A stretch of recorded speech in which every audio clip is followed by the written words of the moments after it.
Fucking blow this home. Oh my god. Hey, wait, Jesus. Are you circumcised? Is your... Oh my god, I forgot to unmute myself. The guy was having a minor panic attack because he couldn't figure out why I wasn't speaking. And then it turns out to be muted herself on the microphone. Hi! She muted herself.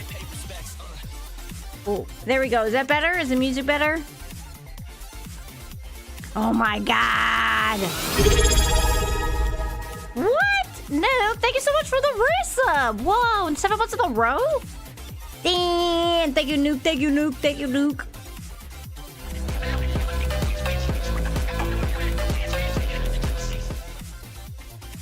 Guess how my piss break went? Good.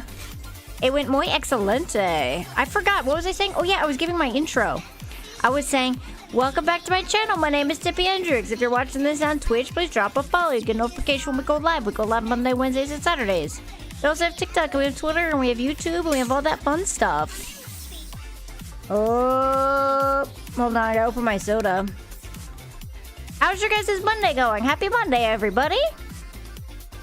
Look at Tippy throws ass. We got some new emotes.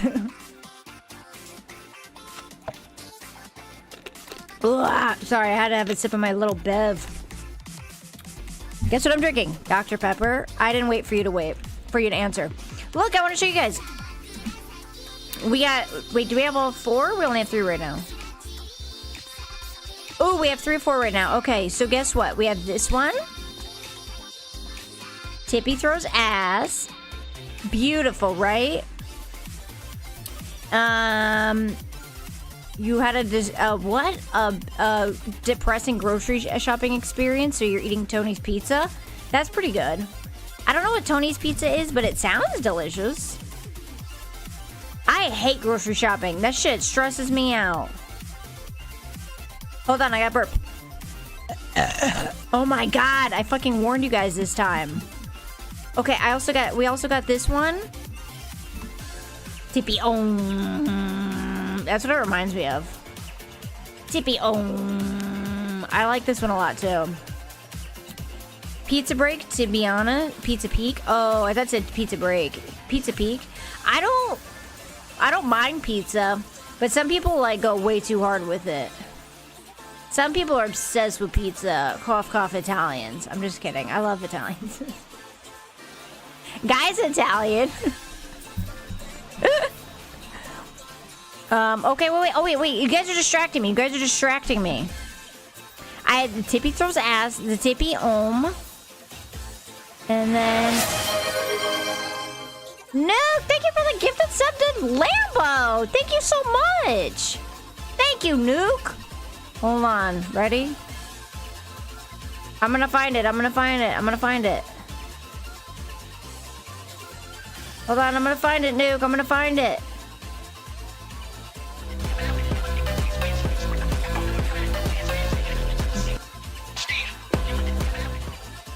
Yeah! Tippy did that herself. Are you fucking proud of me? Be proud. Hello, everybody. Found our current internet service only allows 18 megabytes per second max.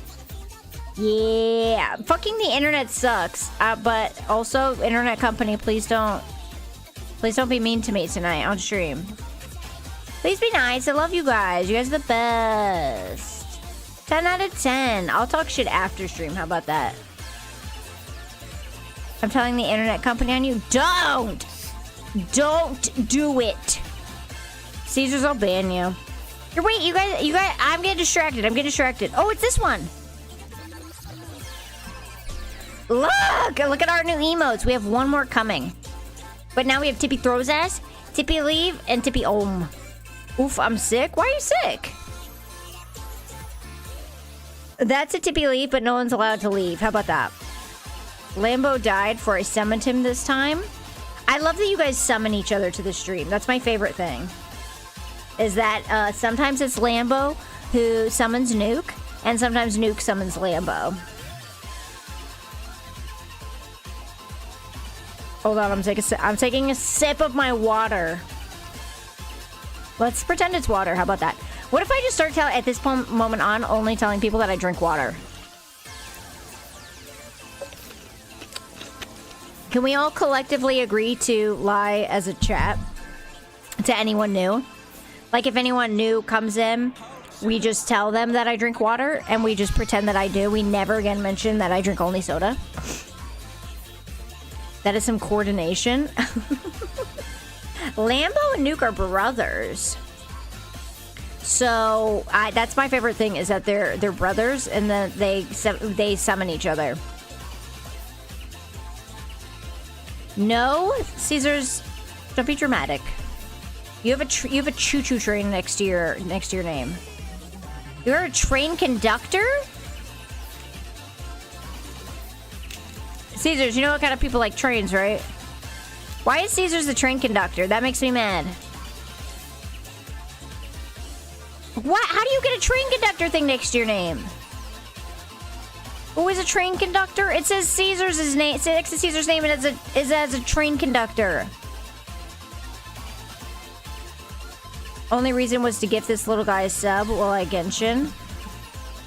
How dare you? How dare you over there trying to fucking win Kea or whatever his name is?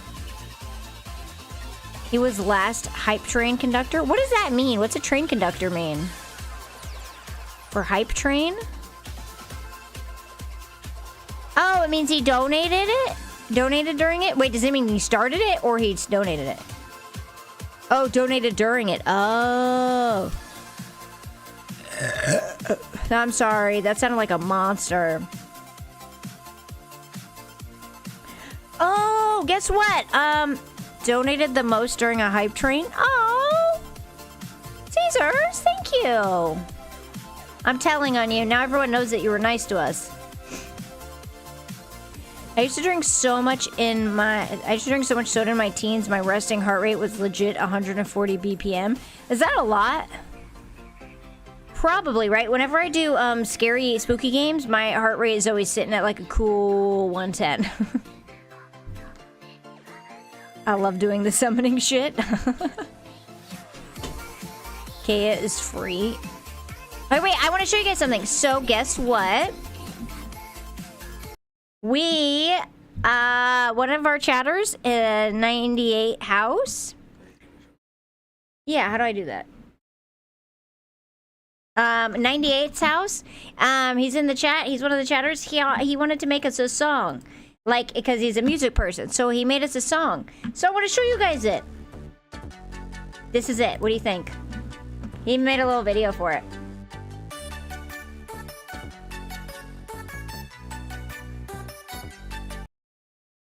Wait, I'm gonna restart it.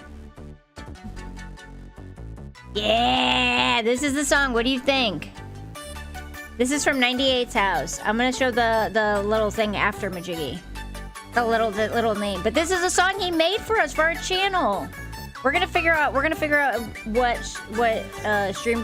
screen to put it on. We didn't have time today, but this is it.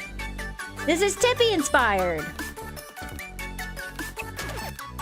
Very fun. I love it. I love it so much. So he was messaging us and he's like, oh, what kind of music? Like he wanted to make us a song. So he was saying what kind of music and stuff, and I was like, kawaii. And he's like, done. And it only took him like 2 days or something like that. It was very cool. Hold on, I'm gonna put the link in the chat so you guys can drop him a follow. He makes music on YouTube. He's very cool. 98's house. There he is, there he is, there he is. Very tippy coded. Thank you. That's what we were going for.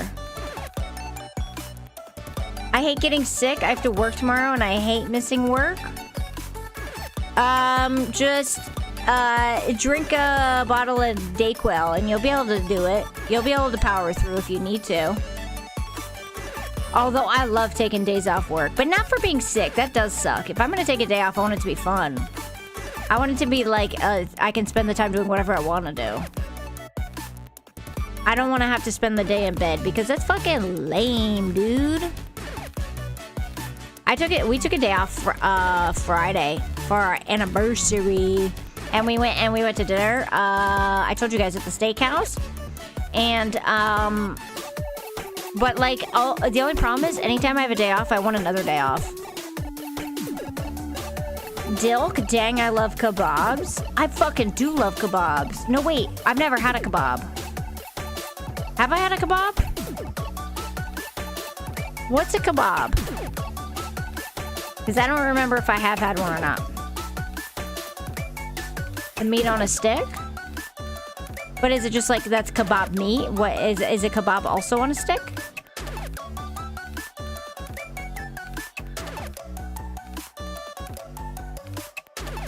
Oh, it's just a stick with the meat on it? Okay, yeah, because I like gyros a lot. Do you like chunks of meat and chunks of veggies? I like chunks. Chunks are good.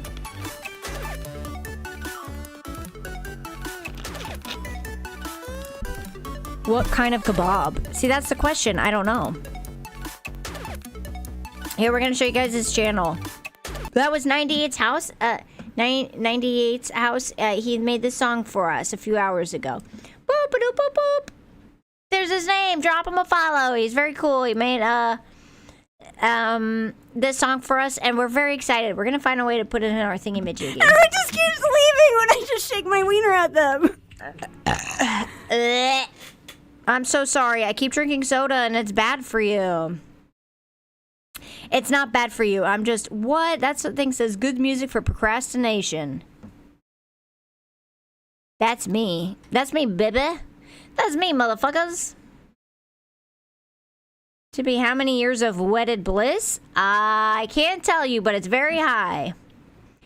Very high. And I cannot tell you because that would give too much information, if you know what I mean. Yeah, the mods know. But no one else knows. Hello, Mags. Welcome in. There's doner kebab, which is more like shaved meat taco. Shaved meat taco is a stripper name.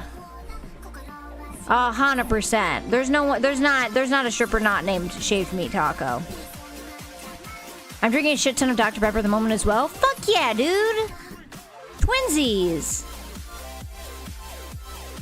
She doesn't want everyone to know she's been married longer than Caesars has been alive. Caesars, would you like to be my son?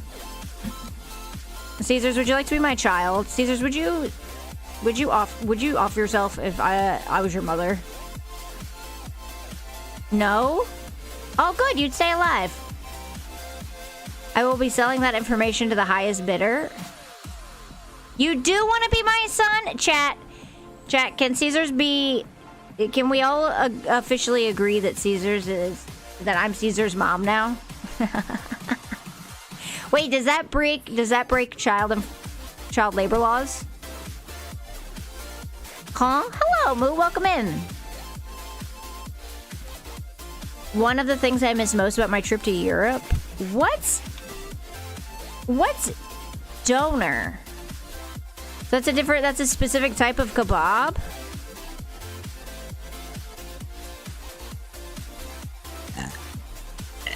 Blah, blah, blah, blah, blah. I'm using all my power to manifest the existence of Little Caesars Hendrix. Alright, we're gonna make Caesars unmod himself again. And that's a whole issue because then I have to figure out how to remod him. I'm using all my power to manifest... Oh wait, what is it? Just doesn't exist in the States? But what is it? What's a doner kebab? Because that sounds like human meat. I said something earlier too. Hello, Moo. How you doing tonight, Moo? Give me Dr. Pepper and weed, and I'll be fine. Weed? I'll be your son if you can provide it. If I provide my son with weed, I'm gonna go to jail. That would make me a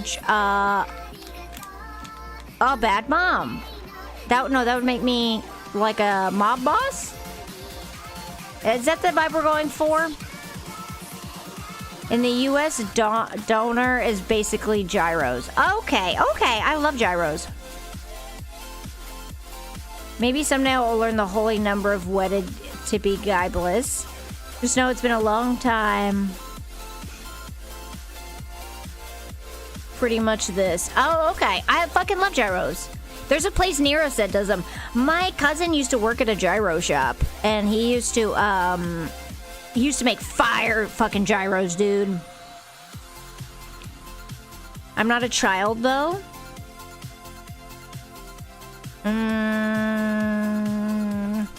I still can't provide you weed, because if you're not a child, then I still go to jail for, like, being, like, a drug dealer, right? Wait, am I giving everyone something to be here? I have to give Leo weed, because that's the way he wrote it. What else do I have to give everyone? I have to give Caesar's peace and quiet.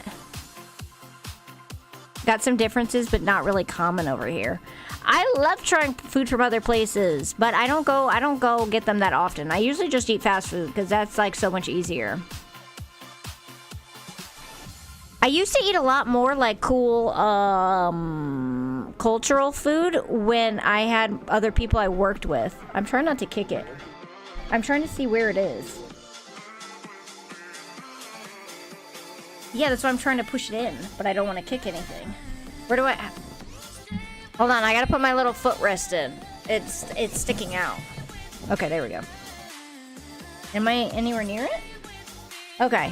Woo! I almost kicked the power cord. God, I want a gyro now? Poof, you're a gyro. Is that a good dad joke?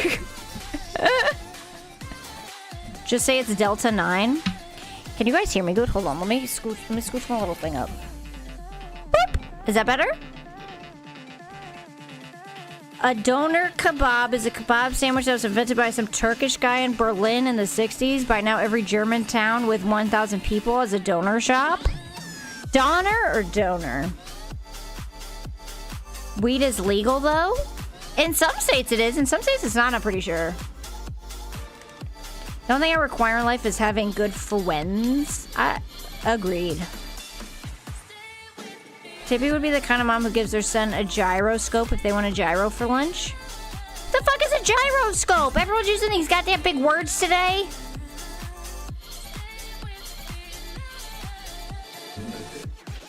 Oh, guy made me something today. What'd you make?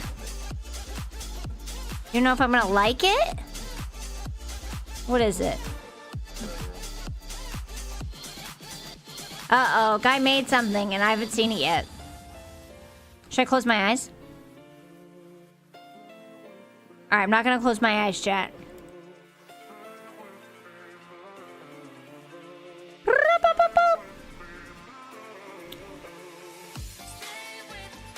Was Poof You're a Gyro an attempt at doing the Call Me Academy?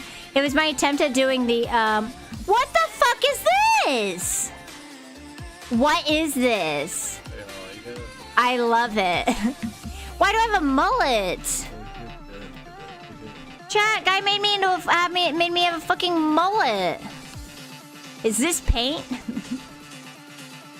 What is this? What is this? Yo! This is what Guy does when I'm not around. Guy was alone for 2 hours today. Your unemployed friend at 2 a.m. I fucking love it. Oh my god, it's beautiful. I don't know how I feel about the mullet though. Face, why do you have two of you on screen? Shut up, that's not me. I don't have a mullet. I have big beautiful hair and it's long and it's not a mullet. How dare you? How dare you? I love that. Is that so? Is that our new profile pic? Damn it! I like it though. Mullet Hendrix. I saw that on Discord earlier. I didn't even see it. Fucking guy made it. That was really good though. Oh, it's an existing meme? That's the Zoomer meme? Hold on, I'm looking up Zoomer meme. Oh! Oh! Why? Oh, I don't like that at all. Fuck! I thought it was like you were trying to draw something cool. Now I'm just a fucking... I'm a fucking Zoomer meme. I'm Mullet Hendrix. No! Tippy and Guy pointing soy jack meme would go hard. What's pointing soy jack meme? Hold on, I'm Googling it.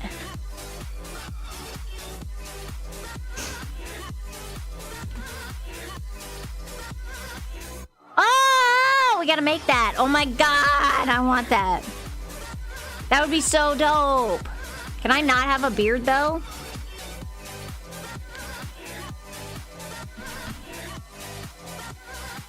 So real quick, I wanted to tell you guys, because I'm not gonna post anything about it on like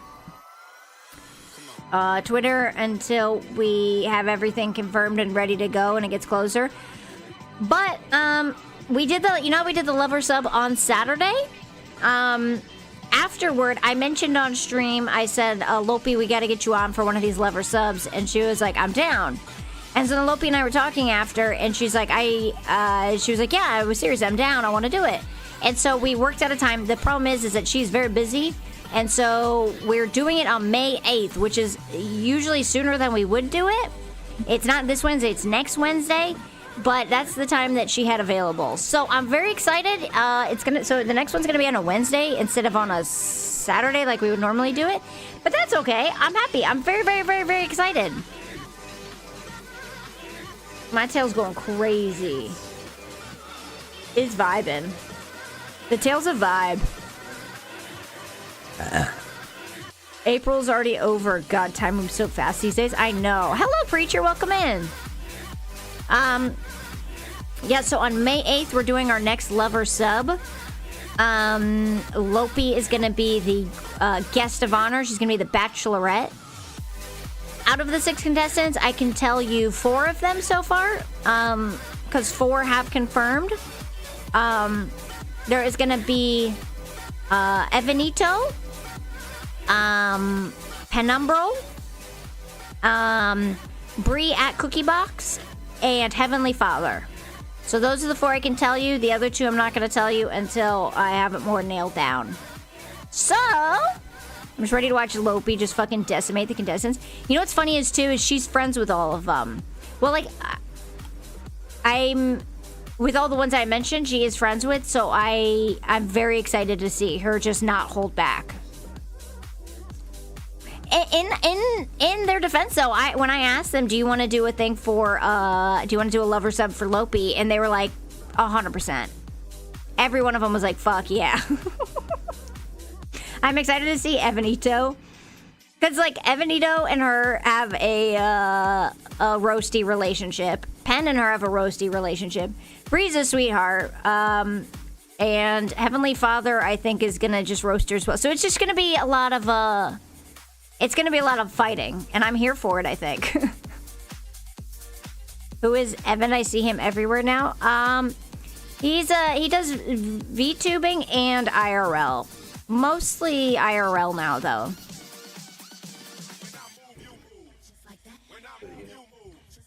Yeah, he's really big in the VTuber community. He does VTuber news. He used to stream a lot more. He doesn't stream as often anymore. Like, he still streams, but not as much as he used to. But yeah, he's very cool, and he's a very good friend of Lopi, so that's going to be a lot of fun.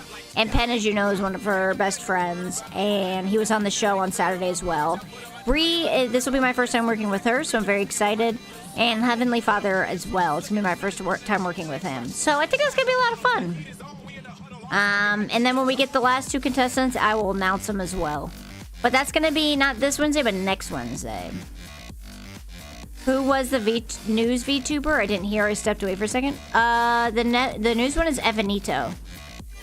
Evanito and Penn. They both do news. Penn does only news, though. Yeah, Evan will also do things like wear a maid dress and do kind of goofy stuff. games and things like that. So probably I'm guessing when you say news VTuber, you probably mean Pen.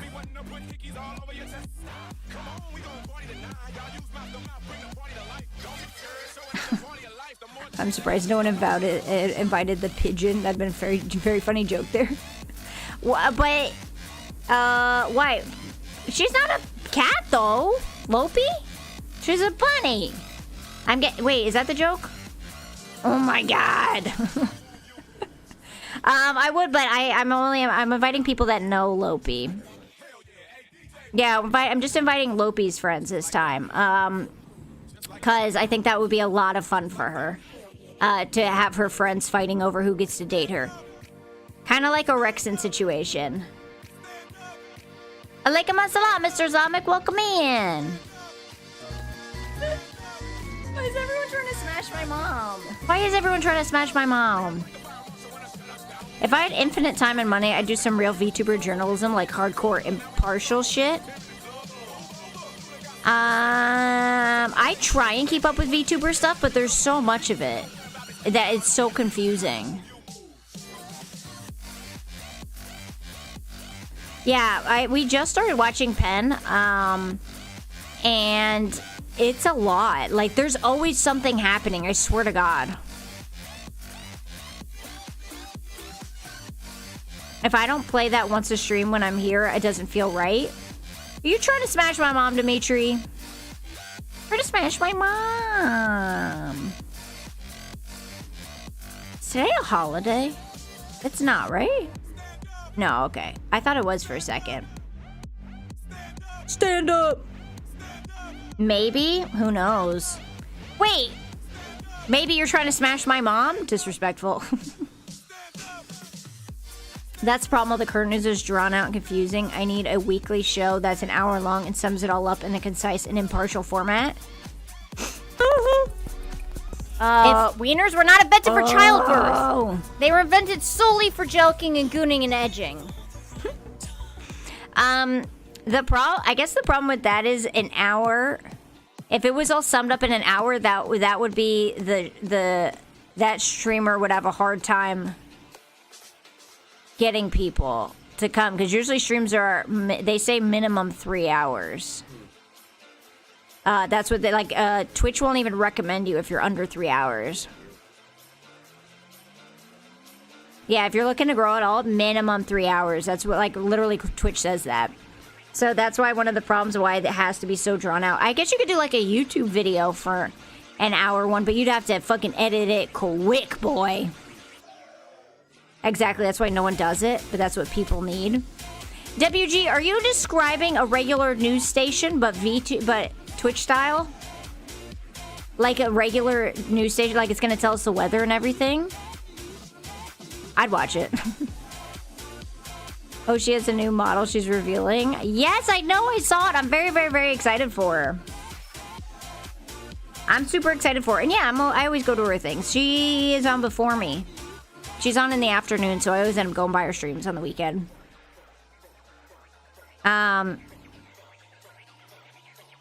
We should have only been doing like 1 or 2. Yep. Gotta do more. Like the PBS News Hour, but for VTubers. WG, that sounds fire, actually. I take it back. If I had time to like compile all the information, I would. The problem is, I don't have very hardcore opinions. You know what I mean? Like, I'm pretty easy going. If it was like, oh my god, this person got fired, I would report on it, and I'd be like, oh my god, I'd be like, so and so got fired from HoloLive. Sag. Anyways, next segment. Yeah, Pen's very opinionated. Evan's very opinionated. False ID. Apparently he's very opinionated. I thought he wasn't, but apparently he is, everyone says. Yeah, not on YouTube, he's not. In the streams, apparently he is. My bestie, Tippy Unite, is yet to arrive. Yeah, they're probably not off of school yet. They probably won't be in the streams again, and I think they said until summer starts, because they have school. Bop, bop, bop, bop, bop, bop, bop, bop, bop, bop, bop, bop. Yeah, but yeah, I'm very, very excited for this Love Rose. I've always wanted to work with Heavenly Father too. This is someone new that I'm very excited to, and I think it's gonna be a lot of fun. This one we're hold on, I'm gonna show it to you guys. Yeah, this one we're gonna base it completely around Lopi, and I think she's gonna have a good time. We're gonna make sure we get some really good questions in for her and stuff. Boop, there it is. That's what's happening now. Then Wednesday we're doing Desert Bus VR, but here's the thing. Mythical, thank you so much for the sub. Thank you for the sub, Mythical. How have you been? Yeah, so it's gonna be Wednesday, May 8th. I put it 8 to 11. I'm not positive on the time right now because I think we're gonna do 9 p.m. But if it changes in the next couple days, I'll let everyone know. Lopi's gonna. We gotta find this bitch love. We gotta find her some fucking love and some goddamn shenanigans. You know what I'm saying? I don't know how we're gonna find her love when all of them are her friends, and she seems like she's gonna fight every one of them. Yeah, I know for a fact Penn and Evan are not gonna fight very hard for her love, but they might fight very hard to win. That's different. I feel like Bree will probably fight for her love. Heavenly Father, I think, is not also gonna. He's a toss up. He could fight for her love or for her just for the win. I've been good. How are you guys? We're doing good. We're having fun. We had a great stream on Saturday, and now we're back with a chill stream. And we got a lot of cool things coming up in the future. I'm very excited for. I'm glad you've been good though. By the way, I've been watching this very chill show on Netflix called Bee and Puppy Cat. It has a similar art style to Steven Universe. Is it like adult humor, or is it like more kiddish? Right, I just noticed a question in the stream title. Oh, we're gonna get into it. Do you remember the stream title question? Could always invite Nux or False to that. They'd probably do it for the laughs. Okay, I'll write them down. We'll send out an invite because we have a few more open spots. Watch Penn get kicked out first round again. I was screaming. If Lopi kicks him out first round, he would probably laugh, honestly.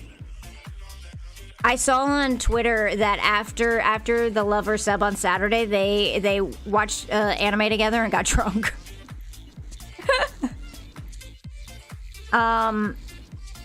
It's hard to say, but it's a very wholesome show. Oh, I like wholesome. I've been kicked off of my mom's Netflix zone. I refuse to pay $7 a month, so now I'm just not, and I just don't have Netflix. Now I just sail the 7 seas. Bump, bump, bump, bump, bump, bump, bump, bump, bump. I love Chibi, dude. Chibi's one of my favorites. Wait, I watch a lot of big VTubers.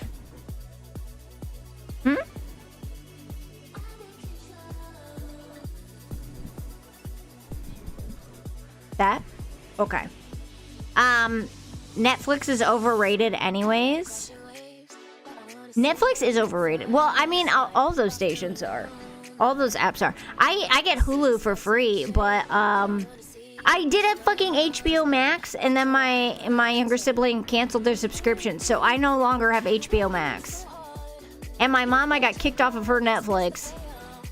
So now I don't have anything. And I don't have Crunchyroll anymore because they got bought out by fucking what was it? Funimation? And they suck now. 7 Seas is better quality anyways.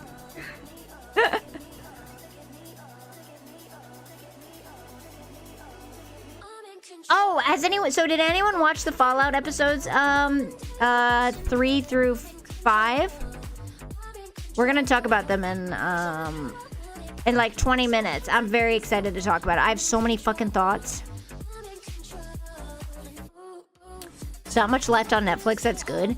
My mom wanted me to watch that show, Baby Reindeer. but I didn't watch it because I heard it's kind of sad. Tippy doesn't watch sad things because Tippy will get sad easy then, and that's no bueno. That's no funsies. The Yo Ho Ho site is a good subscription. That's the best one. Funimation got bought up by Crunchyroll. Now Funimation is dead. I know, and I really liked Funimation. I didn't like Crunchyroll, but now you have to have Crunchyroll. Baby Reindeer is wild. Did you like it, Skills? Because I didn't watch it because I heard it had some dicey things.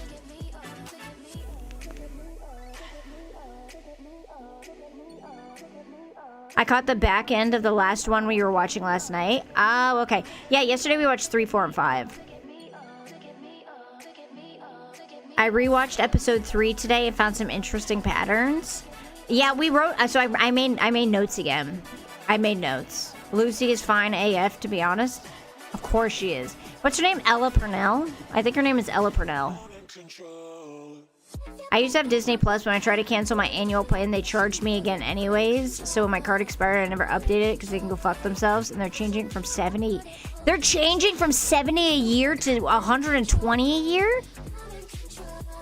They're doubling their price? Wait, what's 120 a year? $10 a month? Jesus Christ. It's so weird. Okay, so TV used to be like that. So TV used to be, it would just have different stations and you had to pay for all these stations. And then it went to subscription based and now everything has its own subscription service. Like, did you hear that really popular YouTube channel, Watcher or whatever? They just decided to take their stuff off of YouTube and switch to their own, very own streaming service behind like a $10 a month paywall or something. Like, people are like, they took themselves off of YouTube for that. And everything has a subscription service. It's crazy. I done seen them all on release date. I may have too much time on my hands. When I watched yesterday, I watched like 9 or 10 episodes of Outer Banks because I was trying to catch up on it, and I started to get like anxious towards the end of it because I was like, if I watch too many of a show in a row, I start to be like, ugh. I don't know. I think the sweet spot is like 3 or 4 in a day. 70 times 2 is 140, so almost double. Yeah, I was just wondering what it is like, what it is monthly. Because I don't pay for Disney Plus, but we used to. We pay for it. If we would pay for it for a month if something came out that we really wanted, but we don't pay for it. Fuck subscription-based shit. I agree. There's too many subscriptions. Everything's a fucking different subscription.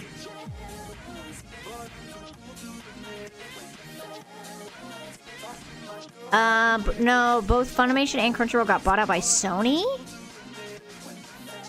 Oh. One of those streaming, all those streaming services are a racket because everyone found out they could do their own exclusives and paywall it. I know, that's what everyone's doing. Oh, they backpedaled hard. Wait, so did that Watcher show go back to just being on YouTube? Or they're still going through with it? Watcher got flamed for that, though. Yeah, I know they lost like 3,000 subscribers in like 3 hours or something. They went full on 3 dudes on the apology couch. I've never heard it called the apology couch. Hey, RZ, how you doing? Welcome in. Look at the throwing ass in between the spin.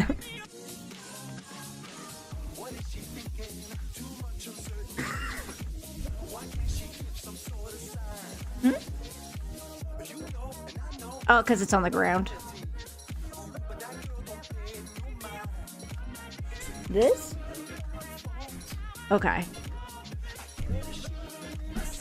Hold on, I gotta fix my leg real quick. Okay. Whenever my foot is on the ground, I shake it a lot. Like I do the thing. If my feet are on the ground, I do the shaky leg thing. So I gotta fix my leg so I don't do that. Hey, Lotus! Guys, 98 Black _ Lotus is the one who made that song for us. We played it a little bit earlier, Lotus. Thank you so much again for it. I really, really love it. We played it for chat earlier. You guys should drop him a follow on his YouTube. He makes very, very, very cool music. He made the Tippy music. The one and only Tippy music. Watcher's gonna stay on YouTube now, just giving early access to their streaming subscribers now. That's smart. See, that's not bad. If you like want to have a Patreon or something like that where you do like early access stuff to to people or like behind the scenes stuff, that's fine. But don't take everything to a subscription service. That's bullshit. You're just gonna fuck yourself.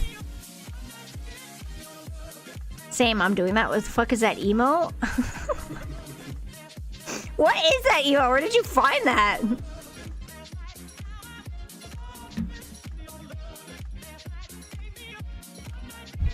If you shake it more than 3 times, you're playing with yourself. Why is everyone stop using that emote?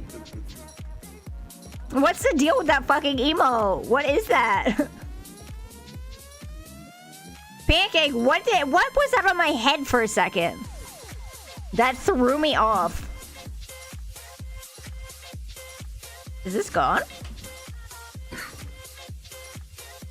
Oh, it's only if it's capitalized. No, don't say that so many years of shaky leg. I'm one of those people that when if my feet are on the ground, I'm doing the fucking bouncy knee. You know what I'm talking about? My dad used to call it what did he used to call it? He used to call it the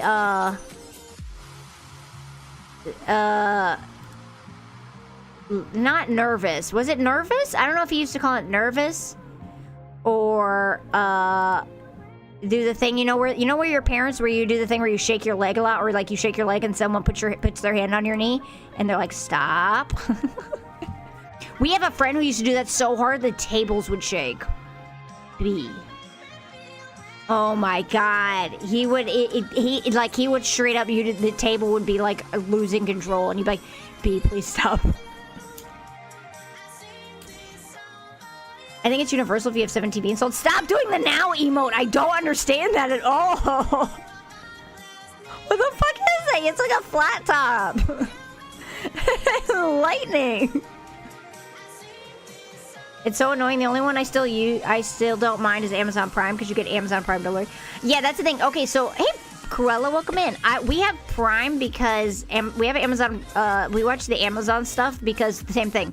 We want Prime delivery because we get a lot of packages, and it's just fire that it comes with it. Goes back to especially rant from a creator telling them to end themselves. What? You know about LTG? Is that LTG? What is that? He's a famous Twitch creator. What is it? Please explain the lore of that emote. I want to see it. Yeah, you guys are just scared that I'm gonna be better with the sounding rod than you guys. Yeah, I always shake my heel and bounce my knee. I can't stop. Yeah, that's what I do, Leo. That's what I was talking about. I was doing it for a minute, and so I had to get my feet off the ground. That's why I tuck my little leggies up underneath me. I do the classic sit like a bisexual, according to the internet, because I like to not shake my knee. Same to be typewriter? Typewriter? I don't think we can ban it without it. We can explain it without getting banned. Should we ban the emo?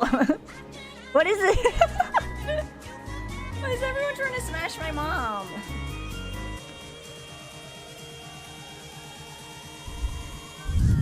Bye, Lotus. Thank you for coming. Thank you again for the song. I've done both legs at the same time. That sounds worse. I know what you mean, but that sounds bad when you put it that way.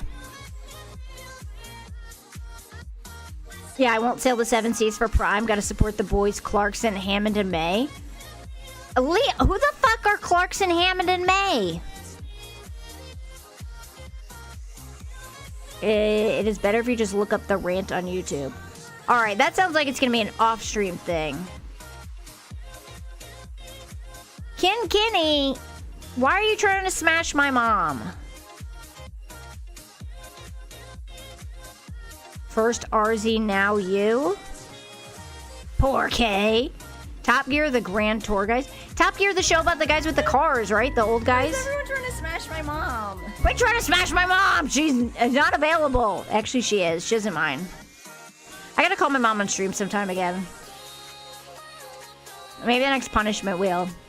It's been a while since she's been on stream and embarrassed me.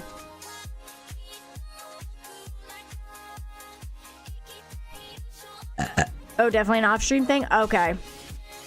At 2 Tippy? I'm not Brutus. If the old guys went to make the grand tour. Just saw an opportunity. Opportunity to smash my mom? That's pretty based. She doesn't mind. She's a goofy goober. She likes it.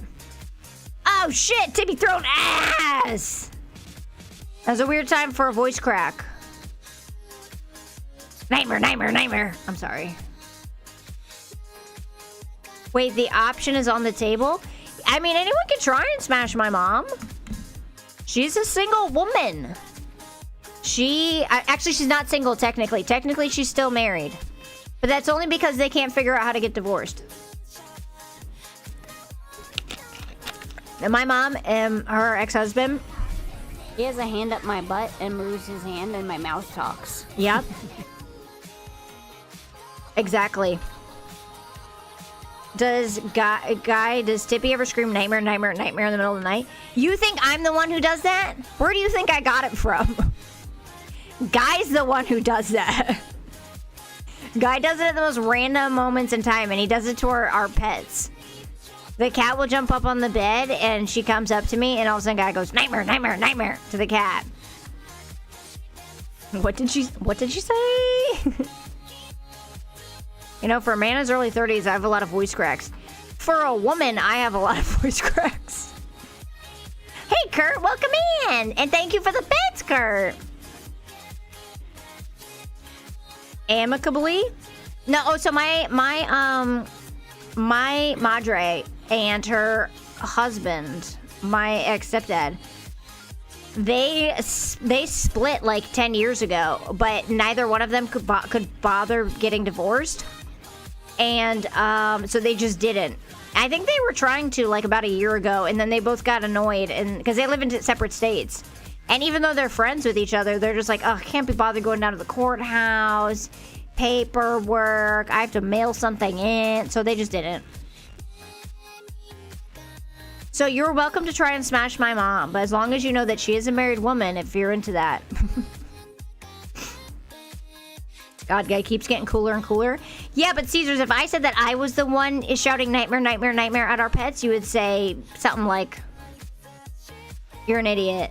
Or not cool. What is this emote? That's it. That's it. Nightmare, nightmare, nightmare. Nightmare, nightmare, nightmare. Can we get some nightmares in the chat? Nightmare, nightmare, nightmare.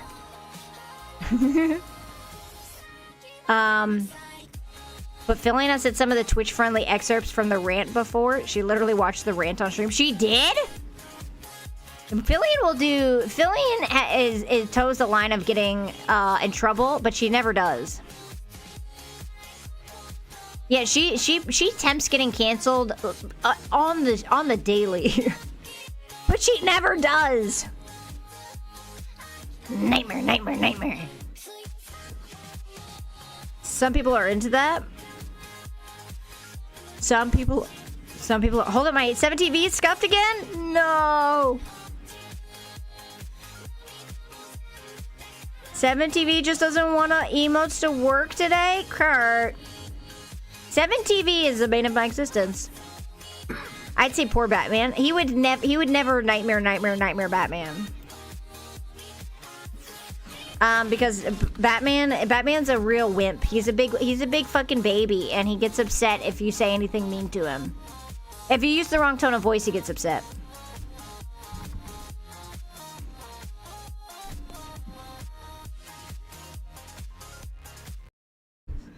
Chat, you know what time it is?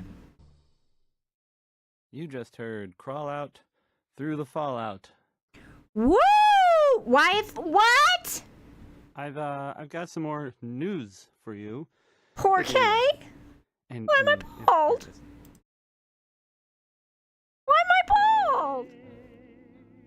I don't want to be bald, Chet. Stop being bald now? Is it because of the radiation? Is it because of the radiation? Can't get canceled if you don't look. Fillion is very calculated into her risk-taking. I think so. She's not dumb. She's very smart. She know what she's doing. All right, chat. We are going to talk about tonight. We are talking about Fallout. Like I said last time, I've only watched episodes. I've watched. So now I've officially watched up to 5. So there's 3 more. I'm gonna try. Please no spoilers.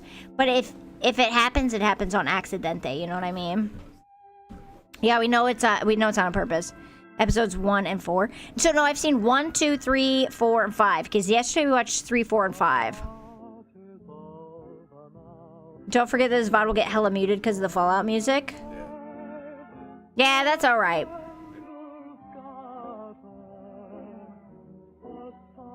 Yeah, we don't do these ones for the numbers. We just do these ones for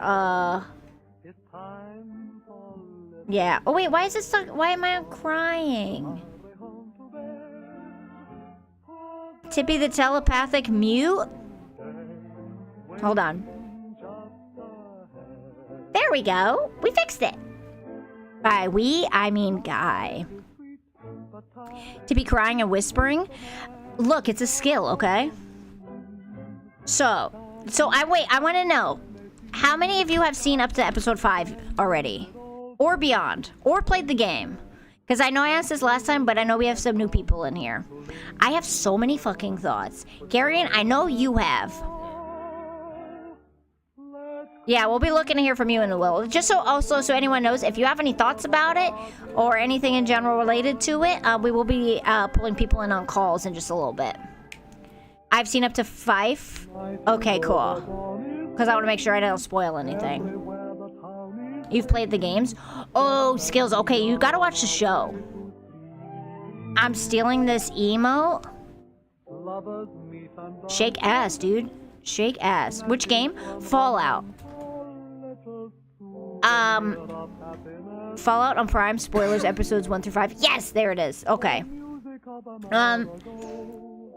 Okay, so I'm gonna go through like my thought process during watching it. Okay, first of all, we opened in 3. Cowboy Man, also known as Hot Boy Central. That's not what I'm gonna call him. All right. I'm not gonna call him that. But he turns out he's not even fucking cowboy.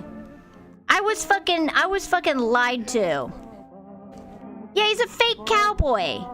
I thought, because in episode 1 they showed him like with the cow on the horse, and I just thought he was like a famous cowboy.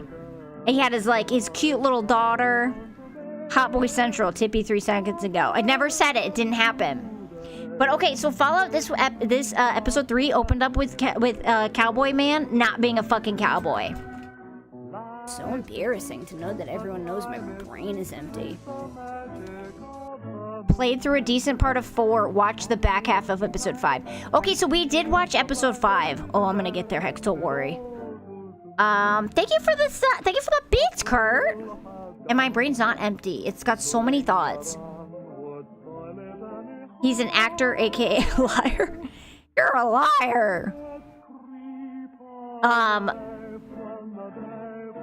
Oh yeah, okay. So first of all, immediately, okay, so when you meet the Cowboy Man and you find out that he's an actor, Guy and I, when he walked up to that beautiful lady and they were talking, she was like, oh, Lavender is like being touched for the first time, and he's like, oh, can I try it? We're like, God damn, he's Rizzy. Turns out it's just his wife. Yeah, so that's not nearly as impressive because you can rizz up your own wife. I was like, God damn, he ain't fucking around.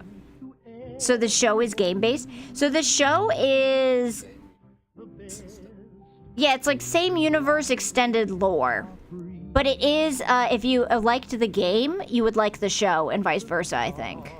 Everyone who liked the game has liked the show. So the next 3 episodes will answer a lot. Okay, good. Because, yeah, so far, I have like 3 pages of questions because it's starting to do that thing in the show where it's presenting like 1,000 questions and not answering them until the end, I feel like. Which I was confused, but put together some of what happened based on content. Okay. Only Cillian Murphy counts as a liar. I love Cillian Murphy. Now you gotta poo-poo a guy because he rizzes his wife. Hey, I'm happy he rizzed her. It was very rizzy. I'm just saying it's less impressive. Yeah, I thought he was... Yeah, exactly. Guy and I thought he was rizzing up a pretty lady. I was like, damn, cowboy actor got rizz. Much less impressive. They already have a child together. The rizz has already happened. This is post-rizz, you know what I'm saying? All the games have had an uptick in player counts with 4 and 76 beating their all-time peaks. It makes sense. It makes me want to play the game. Yeah, I think exactly. Yeah, I think that'll be our new Monday thing for a little while after the show because next week will be our last Bark After Dark talking about it. I think we're gonna end up playing the game for a little bit because I feel like I have to. I gotta know more. I do too. His head is so square. You know what's funny? Okay, about that actor real quick. All of the girls are losing their shit over him. And yeah, they find him very attractive. And I get it.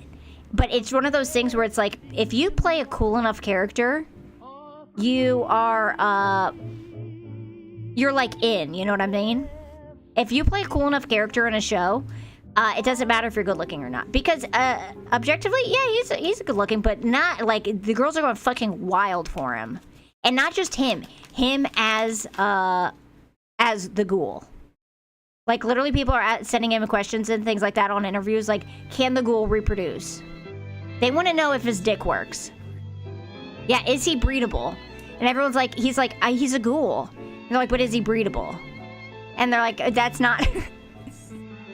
He's supposed to be a ghoul. He's like a dead radiation guy. Hey, Timmy, how's it going? Hey, Nullcat, welcome in. Vault 33 should be renamed Alabama. Oh, okay, wait, so I had a question. Right after you see him and you see the guy with no head, and again, I wrote down on the notes, so no head. Even though I made that joke last time, I'm making it again. Because I loved it so much. Cillian Murphy isn't the ghoul, though. Cillian Murphy is not the ghoul. I forget his name. I'd recognize it if I saw it. Last role I saw him in was Uncle Baby Billy, so I can't unsee it. I don't know what the heck that is, Catskills. Was it a good show? I don't know about the name Uncle Baby Billy. Walter Goggles? That doesn't sound right. Walter sounds right, but Goggles sounds wrong. Walter Goggins? Is that it? Google Uncle Baby Billy. Okay, hold on, I'm Googling it.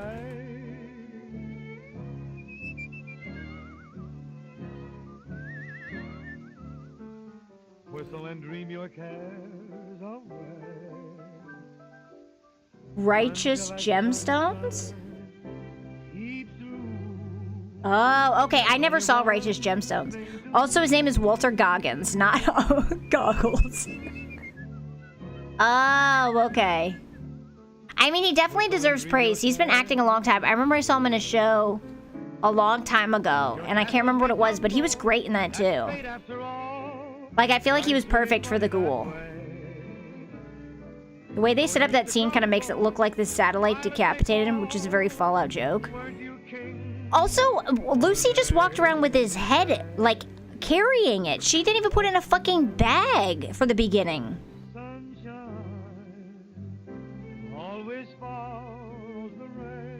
Yeah, like, okay, so the fact that she's walking around with the head, is that And then after, so when she decapitates him, right? She's walking around with his head, just carrying his head by the hair. Super disrespectful. And then she, like, takes it out and, like, pets his face and, like, sits his decapitated head next to her. Is that to show that, like, she's growing as, like, becoming more badass and more, like, rough? Or is that to show that she's a little off from growing up down in the vault? Because I feel like it's that it's just showing that she's, like, becoming more badass. Walter Goggles? His name is not Goggles! Do not disrespect the ghoul. If you say it 3 times, he'll appear.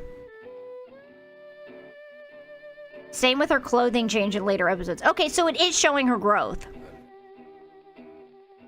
Yeah, I guess that makes sense, because in the beginning, she was very... When you first meet her, she's very hesitant to attack them. She does, like, when they get raided by the raiders, she's kind of hesitant. She does the thing where she saves her brother, and she's trying to save people. She's a little hesitant to attack anyone. And now she's walking around with a full fucking... just carrying a dude's decapitated head next to her. She's becoming more accepting of the wasteland. Okay. She clearly on purpose does not pick up on the cues people are trying to harm her. Okay, I have fucking thoughts about that. She's Autismo Gang. She can't read a fucking signal. Crazy? I was crazy once. Hey, Dash, welcome in. Metal? It's very metal of her. Although it's also weird because she's like, I have a tracker. Let me just, where do I put it? And then she just sticks it up his nose. And then she's like, okay. And then puts his little fucking head next to her to sit and chill by the fire. So weird, dude. Like, she gets upset for attacking fiends who are trying to effing kill her. She does. Yeah, she is. But she's always trying to, like, mediate. Like, negotiate. Yeah, she's, like, always like, oh, good night, Spike. Thank you for coming. Hope you get a good night's sleep. Oh, but wait, I have a question. So after you see her doing the creepy thing with walking around with the head... You see the ghoul take his medicine, right? That happens multiple times in episodes 3, 4, and 5 where he has to take that medicine. And they, like, explain that he needs that or he'll become one of those, like, uncontrollable ghouls, like the fiend ones. Do they explain what that medicine is? Or is it, like... Feral ghouls. Okay, so that's what it's called, feral ghouls. Your mom's a feral ghoul. I do like the way they contrast Lucy, who's an actual naive vault dweller, with the player in the Fallout games who will kill anything on sight at first sign of trouble. So, probably what they're doing is they're going to show that progression. They start off with Lucy as a naive vault dweller, and then over the... Because I'm assuming they're probably going to do a couple seasons of this. It'll probably her becoming, like, a straight-up killer. Because she does bite off his finger at one point. That was crazy, dude. When she bit off the ghoul's finger, and then he just pulled up her finger, and he's like, well, this is the most honest exchange we've ever had. And then he just rips off her finger. Blech. Oh my god. Me and Guy were going, oh no. Yeah, straight up, I have a question for you, chat. Put a 1 in chat if you would have gotten Stockholm from that. Because I was like, I'm here for it.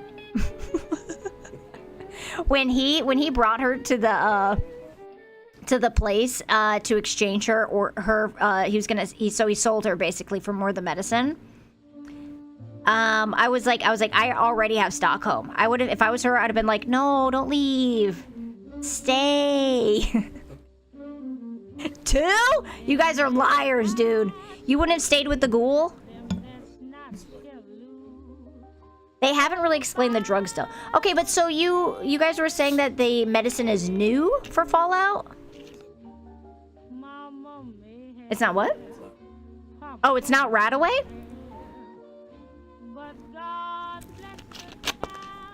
Not this ghoul. The games have much sexier ghouls. So wait, are all the ghouls in the game feral?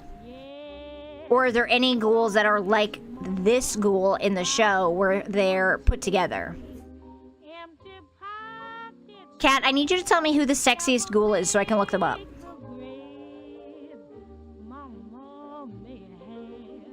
Yeah, and Kat, if you have any thoughts about it, in like 15 minutes, we're gonna start pulling people into Discord calls to talk about the show.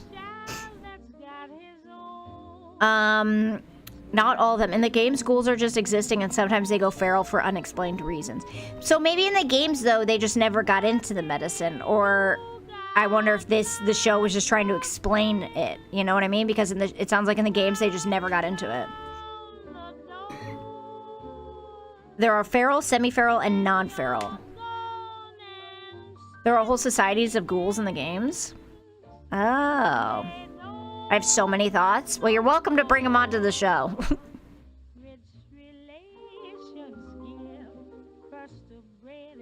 Yeah, we did this last Monday, too, and we brought some people into calls, so you're welcome to. We'll probably do it in, like I said, like 15 minutes, because I have more questions. People believe the mysterious stranger is a ghoul. Hancock... Wait, who's the mysterious stranger? The medicine sounds like it's meant to be a plot point. Yeah, so the medicine... They haven't explained in the show yet what causes a ghoul.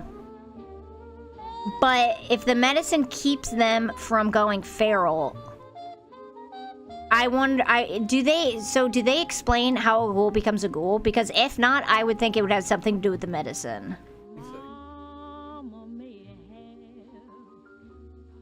Okay, you'll become like me soon. Is the medicine what they were giving him while he was underground? Remember they had an IV bag of liquid? Was that to keep him from going feral underground?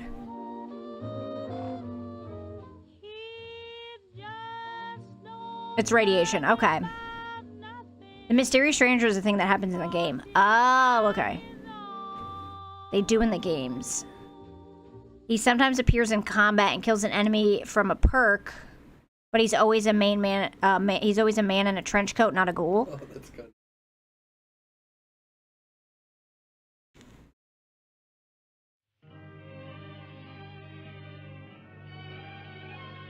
Rimworld? Yeah, it's like Rimworld, the man in the trench coat. Okay, wait, let me look at my questions. I was building a dream. Okay, Guy wanted me to ask you this question. He made me write this down. Back to the point where Lucy was walking around with the head. He said, if Lucy walked up to you in Fallout with the head, like holding it like she was, would you still be interested in her? As the question in the title suggests, would you still blow her back out? I'd never seen the Rimworld man until I watched you in audio play. I get the man in the trench coat every single time.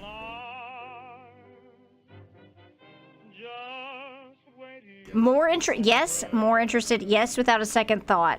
Would. You guys are so down bad for Lucy. Guys, it's a red flag. If you see a woman walking around with a man's cut off head, it's a red flag.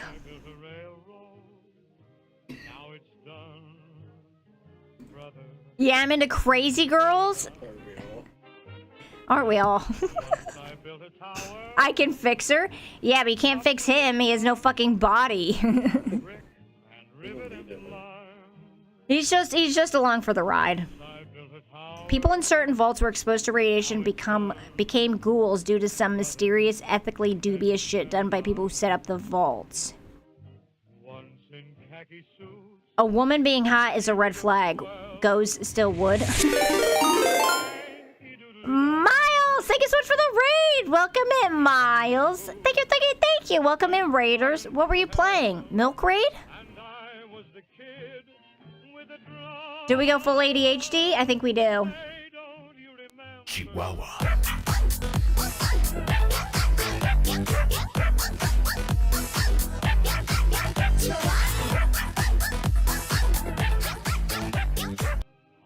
Full ADHD. Balatro, I love Balatro, dude. Miles, we're talking, and Raiders, welcome in. We're talking about Fallout, the show. We watched up to episode 5 yesterday. So many neon colors. It makes the ADHD brain go brr. Do we need to pull up a hot to crazy scale and the Vicky Mendoza curve? Hold on, I'm looking that up. Yeah, please show Rex in your boners. Show Rex in your boners. Like that, and I feel like that will make me happy. Oh, the universal hot to crazy scale. I didn't know this fucking existed. I'm your pal. Buddy, can you spare? What? What? I have never seen this before.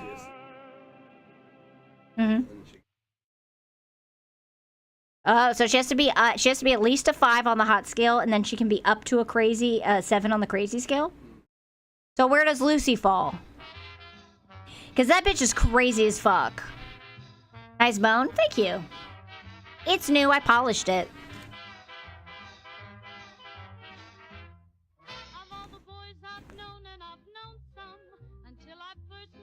Oh, okay, wait. I gotta talk to you guys about this because it also drives me crazy.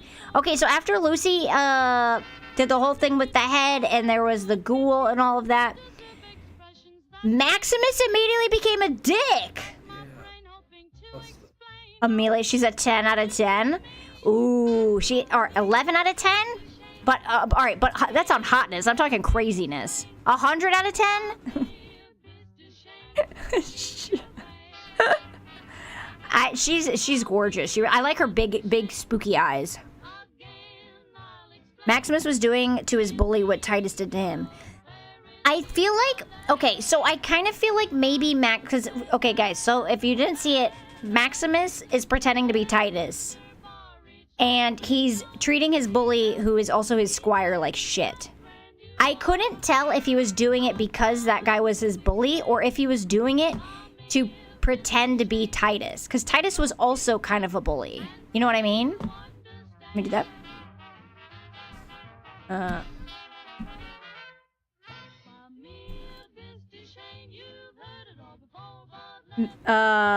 Zoomer moment. I always get those wrong. Maximus got corrupted by the small amount of power real fast. You think so? Yeah, the guy. Oh, yeah. So Guy said he thinks it's justified because the guy ended up trying to snitch on him in the end. Who's fuck? I'm the guy. Proved himself. He did try and snitch on him when he finally told him, he trying to smash my mom. Oh my god, everyone's still trying to smash my mom. She's not Lucy. That would be dope. W Maximus, probably revenge. But so, okay, so you think it's probably revenge. Because I was like, maybe he's just trying to be like Titus was, because Titus was also a dick. And he's like, oh, maybe I gotta like keep up the facade and like act like him. But he probably was just doing it because that guy was his bully and beat the shit out of him. So he's like, I'm gonna beat the shit out of you. But then he finally, like, first of all, he squished that guy's head over, like, that was an overreach. He didn't need to squish that guy's head so hard. Even though he was trying to steal his suit. Also, he, sold his teeth for a single, like, what was it, a weld? A single weld cap. Yeah, he sold 4 bottle caps and teeth just for a single weld. Like, the boy needs to learn how to do some shit for himself. And also, he just straight up bullied his bully for the entire time until the bully was like, I'm gonna snitch on you. Where, like, he has to keep up the facade, but he doesn't mind because the guy was a dick to him. The welder was also hot, to be honest. Smash. Yeah, except the fact that she spoke out of the side of her mouth. Like, she had a weird, like, hole. It was hot? Damn, you guys are down bad. Guy said it's hot. Maximus didn't squish the head, the armor just did that. Yeah, but he squoze that head a little harder than he had to. He grabbed that dude right by the noggin. It was like, yoink, and his fucking brain popped out of his head. Do we have a picture of the welder? I don't think so, because it was like 2 seconds in the show. Yeah, a guy can look up a picture if you need.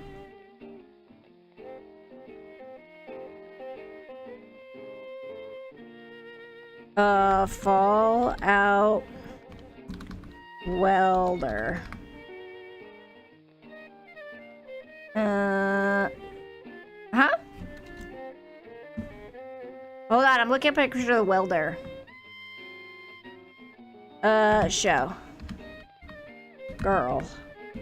I love typing in random words into Google. Okay.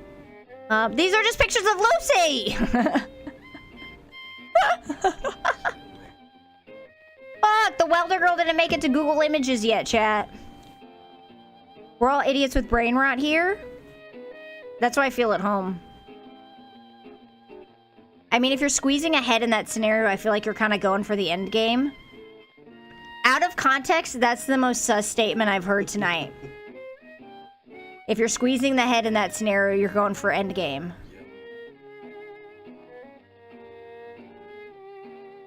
Had the squeezies you could get from the power suit. He pulled off his cup and made the bully clean it, and I feel like your dick would be so far inside that suit you wouldn't be able to reach it. Imagine if you ripped your own dick off on accident.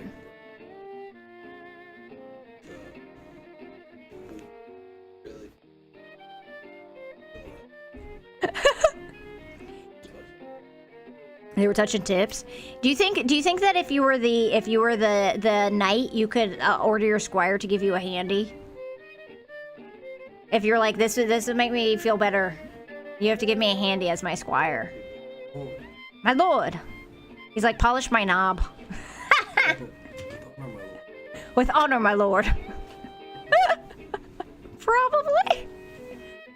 Can't join a voice because it's 4 a.m., but I'm 100% convinced that episode 3 was about the death of the character's former self. This is most directly illustrated by the ghoul shooting the Vault Tech billboard. As we learned directly after the thumbs up pose is based on him. Also, Maximus faking his own death on the radio. Lucy struggles more with this because death is less present in her world. Hope this makes sense and isn't too philosophical. What? Oh, wait, so I don't remember Maximus faking his own death. Did he? Like, I know he... Oh, you mean when Maximus faked that his squire died? Can we get Guy on mic? Yeah, he's here. He tells the Brotherhood that as Titus that he died in battle. Oh, yeah, okay, that's what you meant. I wasn't sure if you meant him or him as Titus.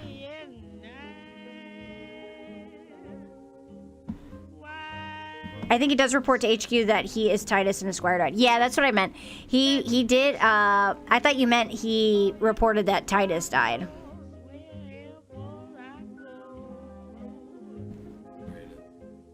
Okay. Okay, hold on. Let me I have like 2 or 3 more questions from episode 1 and then we'll take the first caller. Let's see. First of all, I relate to Norman saying that he's disliked every job he's ever had. Base Norman, he's becoming my favorite character. Oh wait, so I have a lot more questions. We could take the caller though. Okay, let's talk to Garion first. Hello? Oh wait, I can't hear you. Let me fix some settings real quick.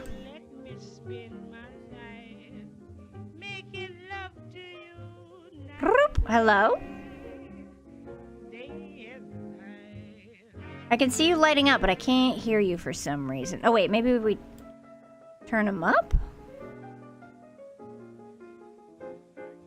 Alright, let me try messing with some settings, Garen. Norman is unfathomably based. I actually really like him. I didn't like him at first because I thought he was a wiener, but I actually really like him after these episodes.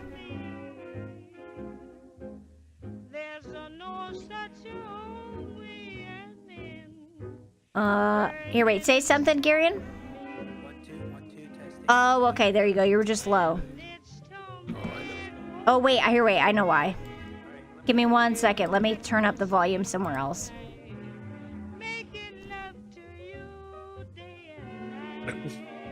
Hello? Alright, are you ready? Oh, yeah, we can hear you now. Alright, first of all, hi chat, hi Tippy, hi Guy. How is everybody doing? Probably terrible, but you know, still nice to ask. Yeah, everyone's doing good. How are you doing tonight? I'm doing good. Alright, let's get down to the questions. The burning questions, the terrible questions, the questions that are going to make me hate my life. Oh, look, your Discord React is up on stream in the chair. Yeah, I know. I forgot I even had that for like 6 months. I designed that like 3 months ago, never changed it. It looks good. I like it. I really should change it. Just to suit more with the Halo theme I've got going on, you know? I like it. It's pretty based. Thank you, Tippy. Thank you. Alright, I'm going to have to be quite half quiet, half loud, because some of my family are sleeping. No Alright, problem. let's do this. Alright, first question. Yes. You want me to ask? It's your show, Tippy. Okay. I didn't know if you had a question. Okay. All right. So wait, my first question is, who's your favorite character in the show? Ooh. This is gonna piss a lot of people off. I love doing that. Already. It's gonna be the ghoul. It's gonna be the ghoul. The ghoul? The ghoul. Okay. Do you like him pre-ghoul or as he is now? Both. Okay. I like him. I feel like do they explain in the show, like, did he just become bitter just from all of the time of being alive, or did he or did something happen, like, specifically, or? Sorry if you can hear the dog in the background. No, that's fine. I can't. Okay, good. Then my noise thing is working. Yeah. Okay, so here's my hypothesis, right? And Okay. I don't know if it's going to be right or not yet, because, you know, even though I've watched the whole series, I'm waiting for season 2 on this verification. I think it's got to do with his daughter. I have noticed think that he left with her on the horse, but she has not been mentioned or seen since. I think she either died, or she was turned into a feral ghoul, and he had to put her essentially back of the barn style, you know? Yeah. Trying to keep it as PG here, guys. Yeah. That would make sense if she didn't make it, and that's kind of like what turned him into a piece of shit. Because before all that, he was like a really decent guy. And then, I mean, I get that over like time, you would become kind of bitter anyways, but he's like pretty far gone bitter-wise. I don't think he's bitter. I think he just has nothing to live for anymore. Mm-hmm. And the only thing that's kind of keeping him alive is the fact that he can live for the memory of his daughter, but he doesn't want to continue to live. He wants that solace of death, but he can't have it. Yeah, you guys are just scared that I'm gonna be better with the doesn't sounding eat. rod than you guys. And the only way he can die is by getting killed by another person. So he And, needs someone to kill him. He can't just give in. Yeah, and But his no one's been muscle able memory to. won't allow him to die. His survival instinct won't let him die. So wait, you said he doesn't eat. What's with the? Because when they met that one guy, that one ghoul who was turning feral, he started to bite it. Like they started talking about. He said, "Do you remember how good food used to taste?" And he was like, "Yeah." And then he like kind of distracted the guy and killed him. But then he started eating him. So do the ghouls not eat, or do they eat each other, or? Because then he's like, "Oh, I'm gonna make ass jerky out of him." Okay, I'm gonna give you a crash course on this. Okay. It's gonna take like 2 minutes maybe. WG, time me. Okay, so there's take this your thing time.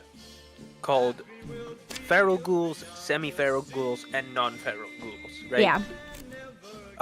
The feral ghouls are like, well, you've seen them. They're They're the terrifying, completely crazy and Martha ones. in particular was weird.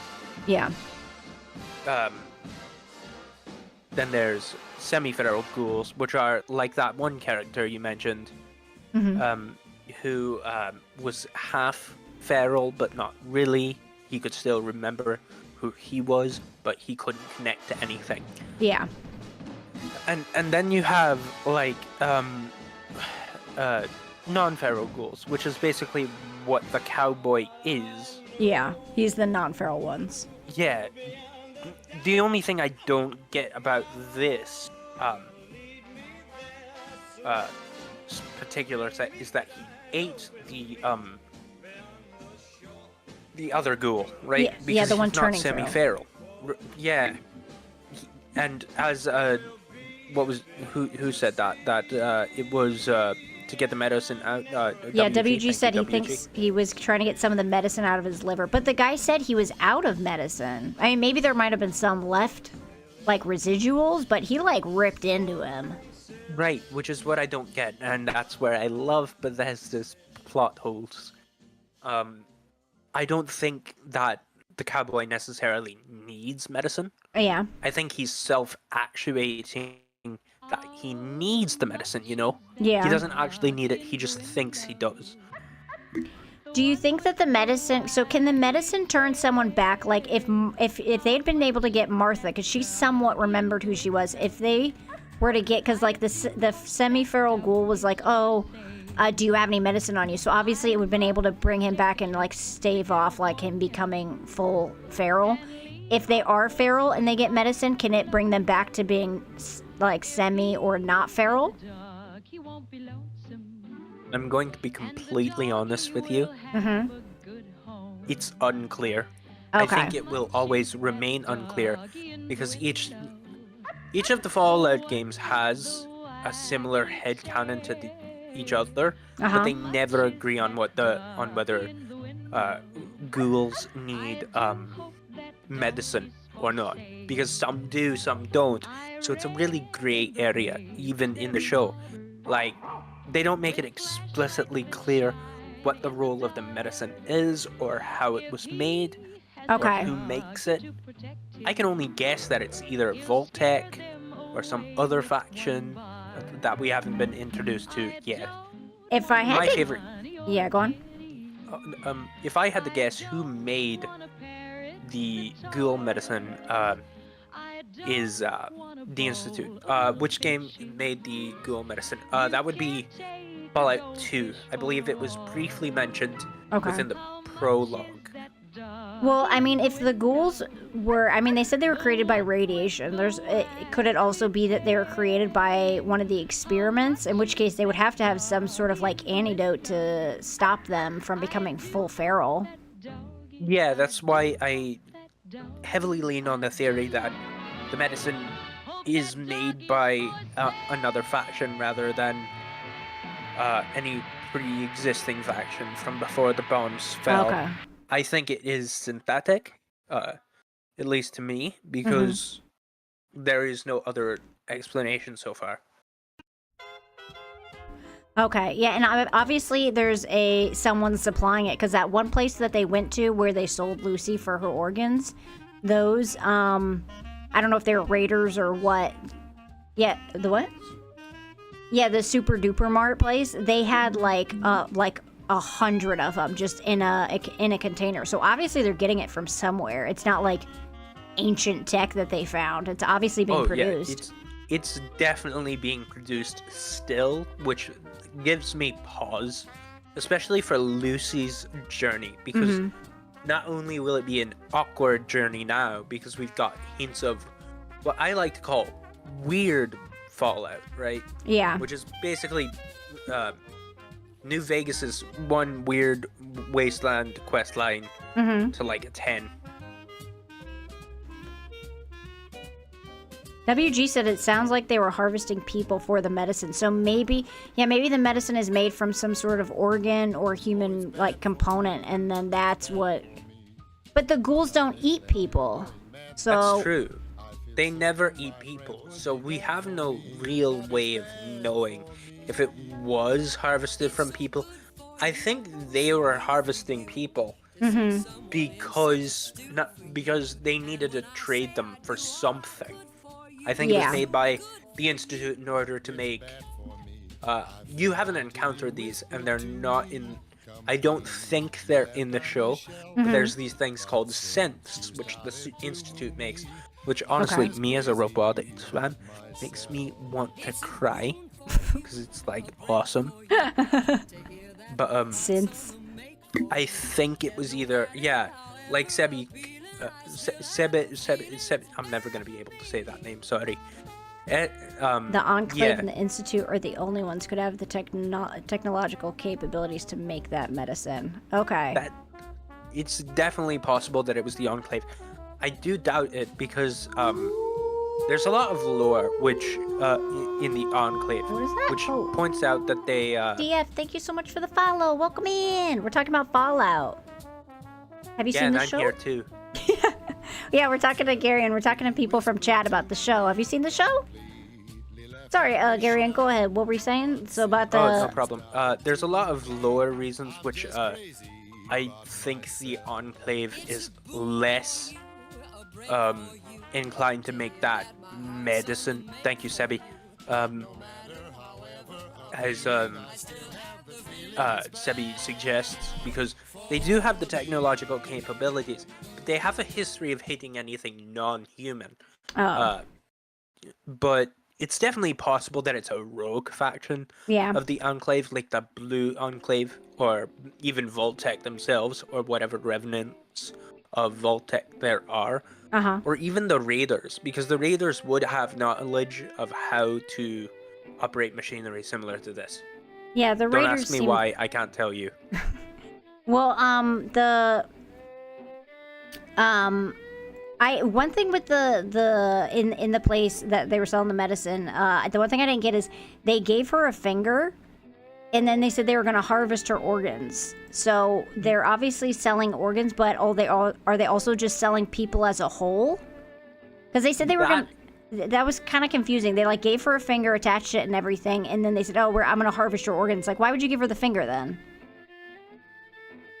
I don't know.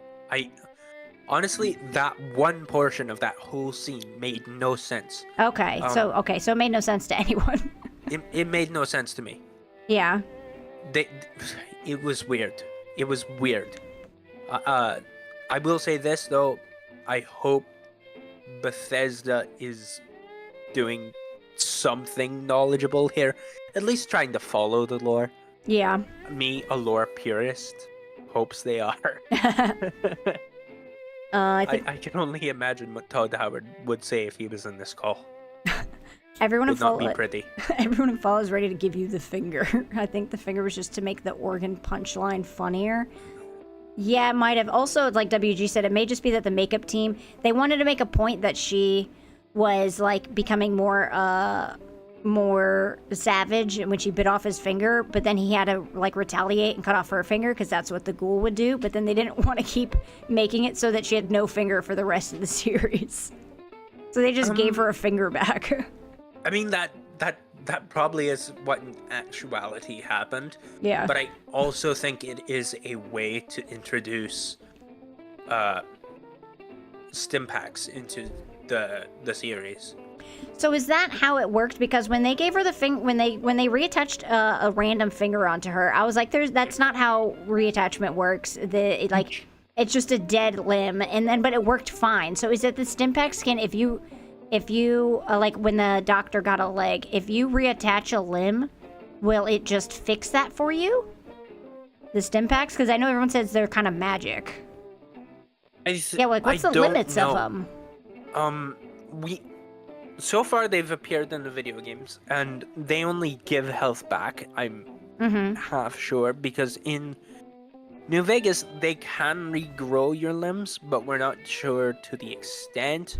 And then we also don't really have a accurate way of measuring the milligrams in a stim pack. At least not that I know of, mainly because I'm not a chemist, but... Okay. Huh. Interesting. So wait, I have one more question for you. At one point they said something, and I was like, what? They said some offhand comment about the doc being from the Enclave. Oh, so the Enclave was introduced already. I don't know. You are that far. You are that far. Okay, so I can reveal so much more than I thought I could. So what they said was they just mentioned the doc from the Enclave. So they didn't say much about it, but they did say that the Enclave is introduced in the first episode. Okay, so that's the Enclave, right? Where the doctor was, where they're doing all those experiments with the dogs and... With dog meat, yeah. Okay, with dog meat. Yeah, that's the Enclave. Do you want me to explain what the Enclave is at all? Or do you want to experience that yourself? through the games or whatever medium you choose. Whatever will get revealed in the show, but not like do they reveal the Enclave in the show, or is that just through the games? I think it's gonna end up being a bit of both. Like, you get some information from the show, but you get some information from the games. So I'm not sure how much you're gonna want me to say. So what is the Enclave, like, essentially? Okay, real quick history lesson from before the bombs fell. The United States government got into contract with Vault-Tec, surprise, surprise, capitalism, yay. Fun. And then the bombs dropped, right? And the government was like, okay, we have our own vault. And then we decided, okay, we've got the president of the United States, or the claimant to the president of the United States, right? Yeah. And he said, okay, we need to form a new government. Very nice, very cool. We've got a government. No, we don't. We have no people. And so they decided to call themselves the Enclave. It's like a nod to like the Enclave, as in the expeditionaires from like World War One. Okay. But they're basically the remnants of the U.S. government. Okay. But some of them is also Vault-Tec, and some of them is also a bunch of other people. They're very weird, very confusing, and I don't have the time to explain what they are completely. Because Okay. that Illuminati discussion, science frankly, government. it basically, explaining what they are could legitimately take 7 days. I'm not even joking. There's lots of lore on them. Yes, there's bits and pieces you pick up in Fallout 2, Fallout 3. They're actually a centerpiece in Fallout 3 quite heavily. And then you also get hints of it from your fight with the Institute in Fallout 4. It's something that expands throughout the games. You don't hear, they're not present in Fallout 4. Okay. But you can definitely feel their presence there. Okay. I wonder if they're going to come into play in later seasons then. Oh, most definitely. They were just hinted at in season one. Yeah, you can tell they're going to be there, because their strongest area of influence is California, which is hilarious considering today's environment within the United States.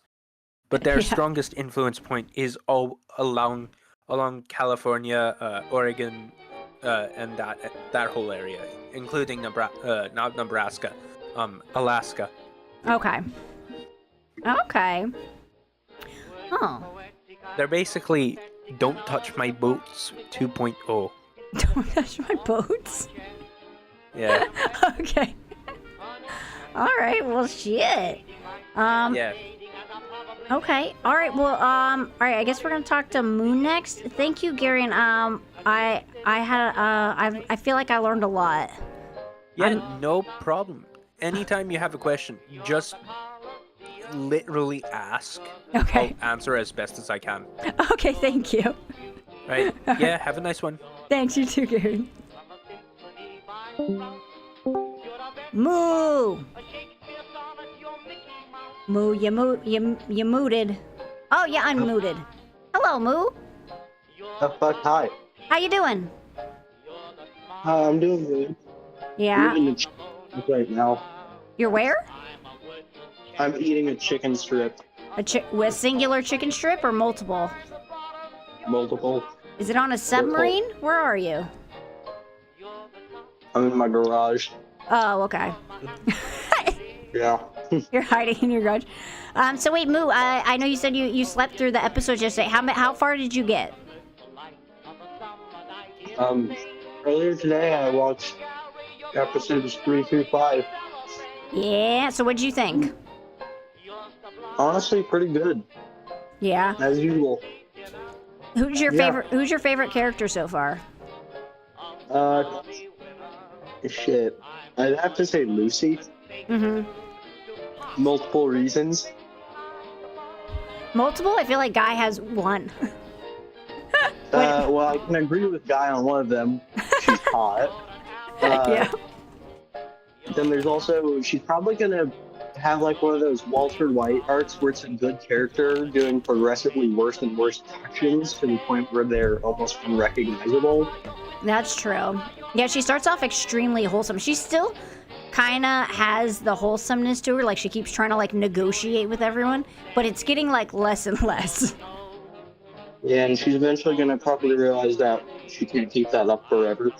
Yeah, like her whole golden rule thing. So wait, if you were in the Fallout world, do you think you would try and keep some like morality like her, or would you just go straight for the kill? Honestly, depends on my experiences. Yeah. Yeah. I guess that's true.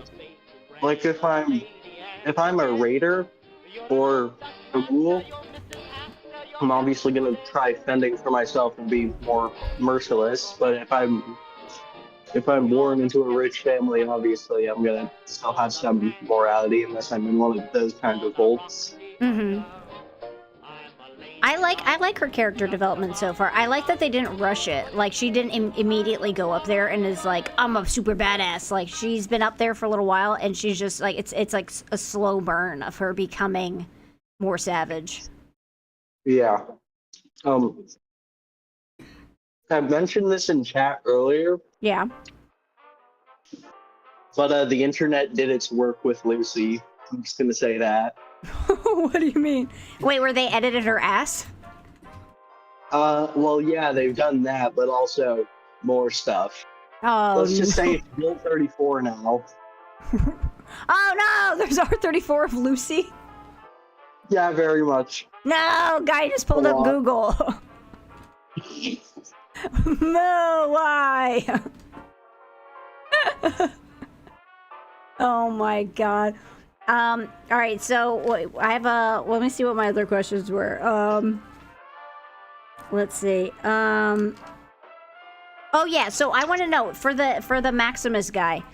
What do you think about him becoming him being a dick? Do you think it was just so that he could bully his bully, or do you think he's just trying to pretend to be Titus, like pretend to be this badass? Honestly, both. Fuck, I dropped my chicken chip. Frenzer, I'm drunk off of my four twisted. Wait, you've drank 4 twisted teas? That's intense. But yeah, honestly, I think it's a bit of both. You think it's a bit of both? Like, yeah.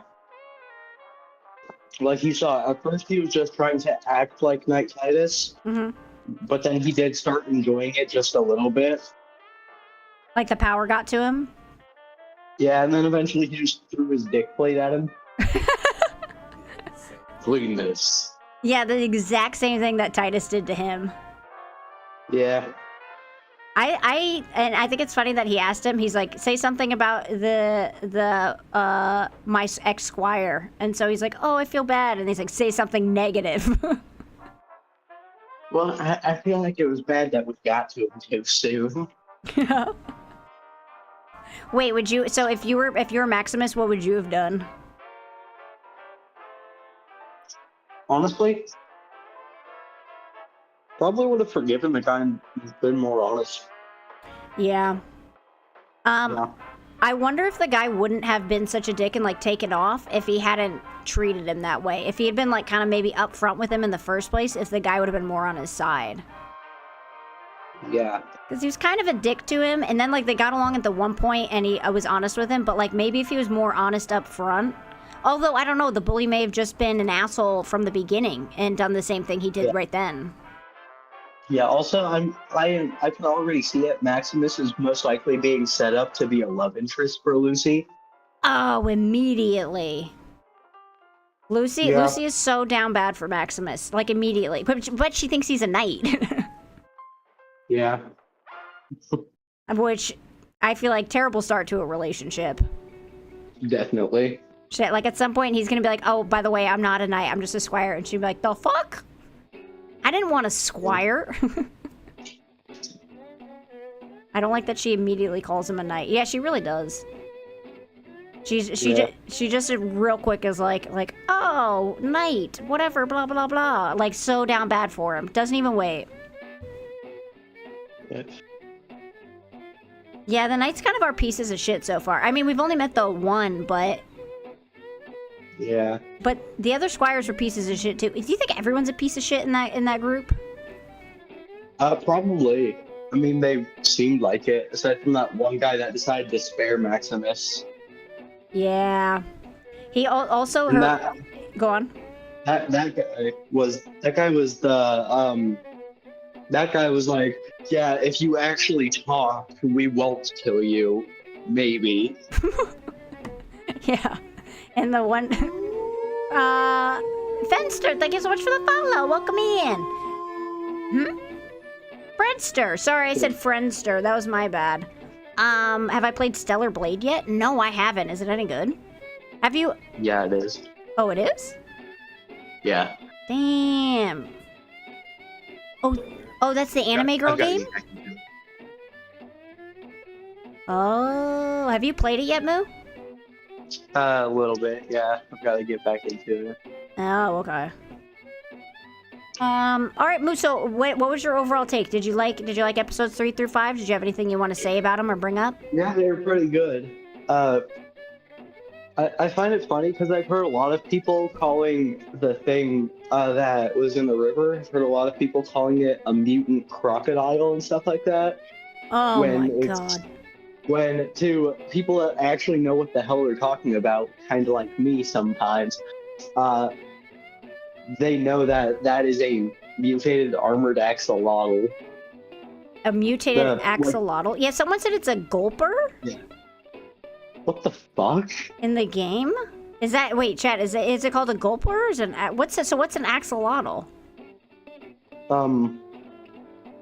Oh, that's the animal would be related to in real life. Yeah. I can DM you a picture of it real quick. Okay. So is an axolotl a real animal? Yeah, they're Mexican salamanders. Oh, dude, the fingers in the mouth freaked me out. Yeah. When at first I thought it was worms, and then I saw his fingers, and I went, ooh. Oh, an axolotl's a weird animal that lives in the ocean. Oh, that's what it is. That's exactly what it looks like. Yeah. Oh, are those things tiny in real life? Yeah. So the radiation or whatever turned it into this giant freaking monster? Yeah, kind of like they did with the cockroaches. Oh, so the radiation, made everything giant. Yeah. Except for the people. Speaking of which, right now, if like a nuke dropped, I would definitely not survive because there's like 5 cockroaches in my garage right now surrounding me. They want that chicken strip. Yeah. All right. Well, I'm gonna getting the damn chicken strip. I'm gonna let you go deal with them. Go cockroach hunting. All right. I'll also do that without the roach part. Okay. Well, thank you so much, Moo. I'm also gonna be selling snake oils. All right. Thanks. All right, Leo, how you doing? Hippie guy, how you doing? Good. How are you, Leo? Very good. How... Actually, I'm just looking at the stream and my profile pictures. So good. Yeah, we have fucking radiation SpongeBob on. Also, I want to apologize beforehand because I got like late night brownies in the oven. I'm just keeping an eye out for like the alarm. So like it'll probably go off in like 10 minutes, and once it does, I gotta just like go like take 1 minute real quick to take it out. But it'll be quick. No worries. Are they regular brownies? They have walnuts in them. Oh, so not regular brownies. Walnuts. Sick ones. Premium brownies. Walnuts. Premium brownies. So what'd you think of the episodes? So the first thing I want to bring up is the most important, and that kind of relates to the title in your stream. Yeah. Let me read the question. Would you blow Lucy's back out in Roblox? Yep. So, very important. Not in Roblox, because if I recall correctly, this is Fallout, right? Yep. So, at first, I kind of didn't really pay no mind to it. But then I noticed something in the show that kind of made me sit back in my chair and stroke my very rough, very itchy beard. Oh, okay, that's not where I was thinking, I thought we were about to get. She lost her shoe. So that kind of got me thinking. Uh-huh. Maybe I would. Maybe I would. Also, I want to apologize to chat beforehand. My knowledge on Fallout isn't as great as everybody else who's spoken, so That's all right. Like I might say a lot of nonsense in the next few minutes. That's all right. Some people like WG and Garion know everything about it. Like Moo's only seen as far as we have. Same thing as you. He's only been watching the show like us. Yeah, but I also played like a little bit of Fallout 4, and I made my character look like a fucking ICP music video. Oh. But I just put it down and actually kind of never picked it up because I played Starfield, and contrary to the popular opinion, even though it has its problems, I really enjoyed Starfield, and I just needed that RPG feel. But then I wanted to play Fallout, but then I discovered Skyrim, so you know what that went. Oh. But anyways, back on the topic of Fallout, I also have to bring out the thing with the fucking fingers in its mouth. Oh, go on. You see, my memory was kind of jumbled. Mm-hmm. So I didn't know that the mouth was filled with fingers. I thought Maximus or whoever it was. Who was it again? Maximus and who? I mean, Lucy and who that were trying to get him out? The ghoul. Oh no. Yeah, wasn't it Lucy and the ghoul who were trying to get the head back? Yeah, I think so. Yeah. Yeah. But my memory, I got the memory correct. I mean, I got the memory incorrect. Mm-hmm. And I kind of thought that it was either Lucy or Maximus was using their fingers to do something a little funky to that giant axolotl to make you know. The fingers for... I kind of thought they were fingering its throat to get the head out. But now that they brung up that the whole mouth was filled with fingers, I kind of understand better. I don't understand. So, do you think it's just radiation and then, like, it mutated with humans and that's why it has fingers in its mouth? I'm so confused on that. I think it is, like, radiation. Yeah. Probably. They probably got to next to some giant elephant's foot and they just merged, maybe. And they just evolved. You know what the elephant's foot is, right? No. What's an elephant's foot? So, the elephant's foot, if I recall correctly, I might be a little bit incorrect, but it's like a giant mass of pure radiation, radioactive something in the middle of Chernobyl. Like, you just stand there for a few seconds, you're dead. Oh my god. Somebody in chat could probably correct because I don't think I got it completely correct, but that's what I remember. That thing is nightmare fuel. I honestly, like I said, I thought it was worms at first, and I was like, "What?" And then when I saw the fingers, I was like, I'm out. I covered my eyes. Yeah, I can't believe I got that fucking seed completely mixed up in my head. You thought they were just like touching the back of the doper's throat with their fingies. Was trying to seduce the thing into spitting that head out. I mean, it worked. It was not how you remembered, but it did work the same. Yeah, it kind of did. It destroys... Okay, so the elephant's foot is the melted core of a nuclear reactor. Yeah, that's what it is. Oof. Chernobyl's elephant's foot. Yeah, that's what he was talking about, Skills. IRL axolotls have fingers like protrusions, so it could have come from the axolotl. Oh, it's so gross, though. Maybe axolotls are just, like, super smart. Are axolotls smart, chat? Educate me on this. Yeah. Are they smart, chat? I just kind of winged that from the top of my head. I don't know if it's true or not. It's lore now. Yeah, it's lore. They're so smart they evolved into humans. Kind of. Jesus. Oh, my coworker works at Chernobyl. No one believes him until it shows the photos. If you know Luke the axolotl, he's very smart. I don't know Luke. Is he a VTuber? Maybe it's an actual axolotl. Maybe it's an actual... Can we get Luke the axolotl on the line? I have questions. That would be great. Also, what else would I like to bring up from the show? Would you like to answer the main question of the night? What is the main question?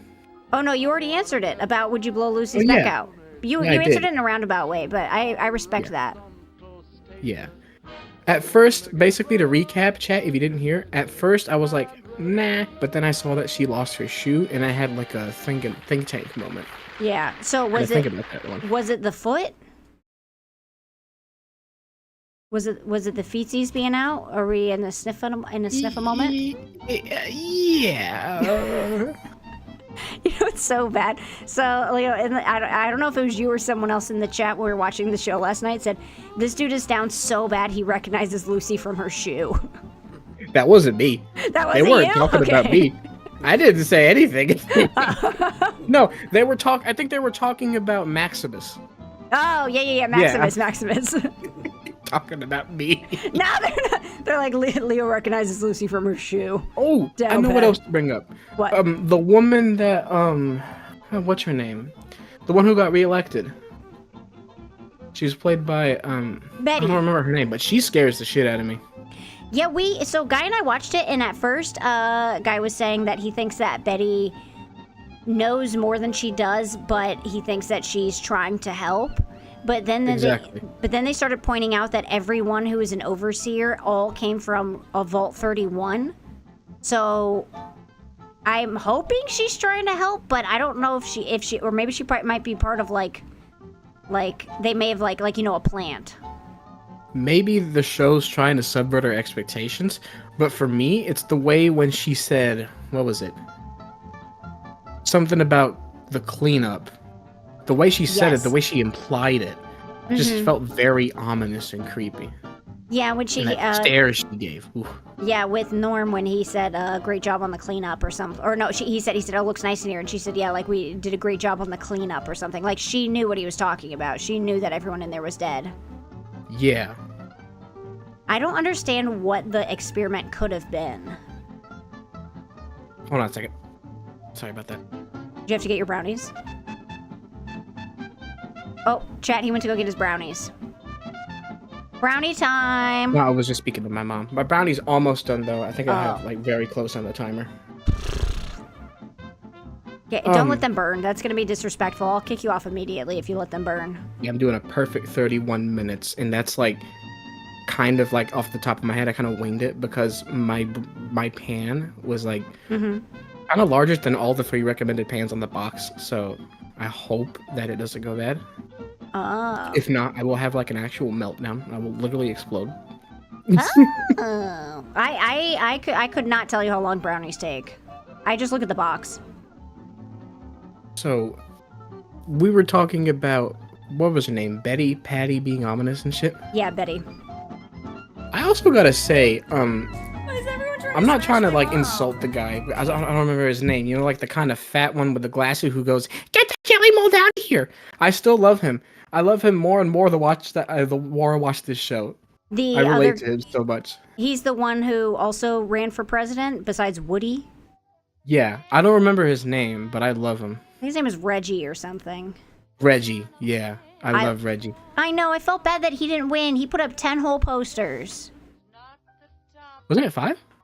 I don't know. I just know he said that he's like I put up even 5 would be a lot I for put up like 5 whole a vault. posters. 10. Putting up like 10. okay, it is 10.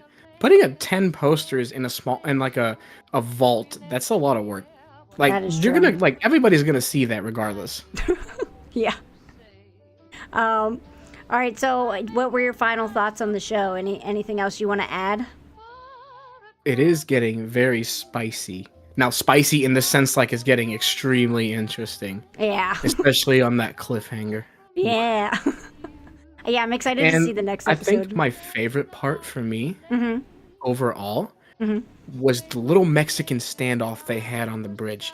Now, I'm like a big fan of Quentin Tarantino, Robert Rodriguez movies, so I love myself a good Mexican standoff.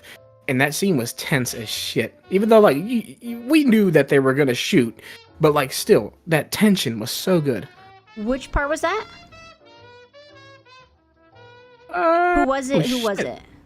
Oh my god, I don't even remember. But it was Maximus, Lucy, and 2, what are they called? Fiends? They're the people that eat people. They were walking past each other on the bridge. Oh, yes! They both not having weapons. Oh, okay, then, yeah. Once the rotten teeth bitch finally saw the fucking Pit Boy on her arm. She just goes Yeah. crazy, and the guy shoots. And then Maximus shoots. Maximus gets shot. The other guys are dead. I love a good Mexican standoff, dude. You wouldn't believe it. The cannibals went hard. Hell yeah. All right, well, thank you for joining the call tonight.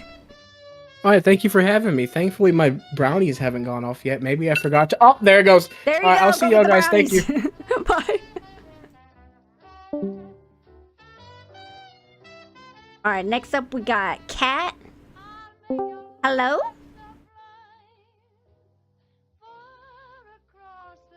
Kitty cat. Hello? Hey, how you doing? Oh, good. How are you?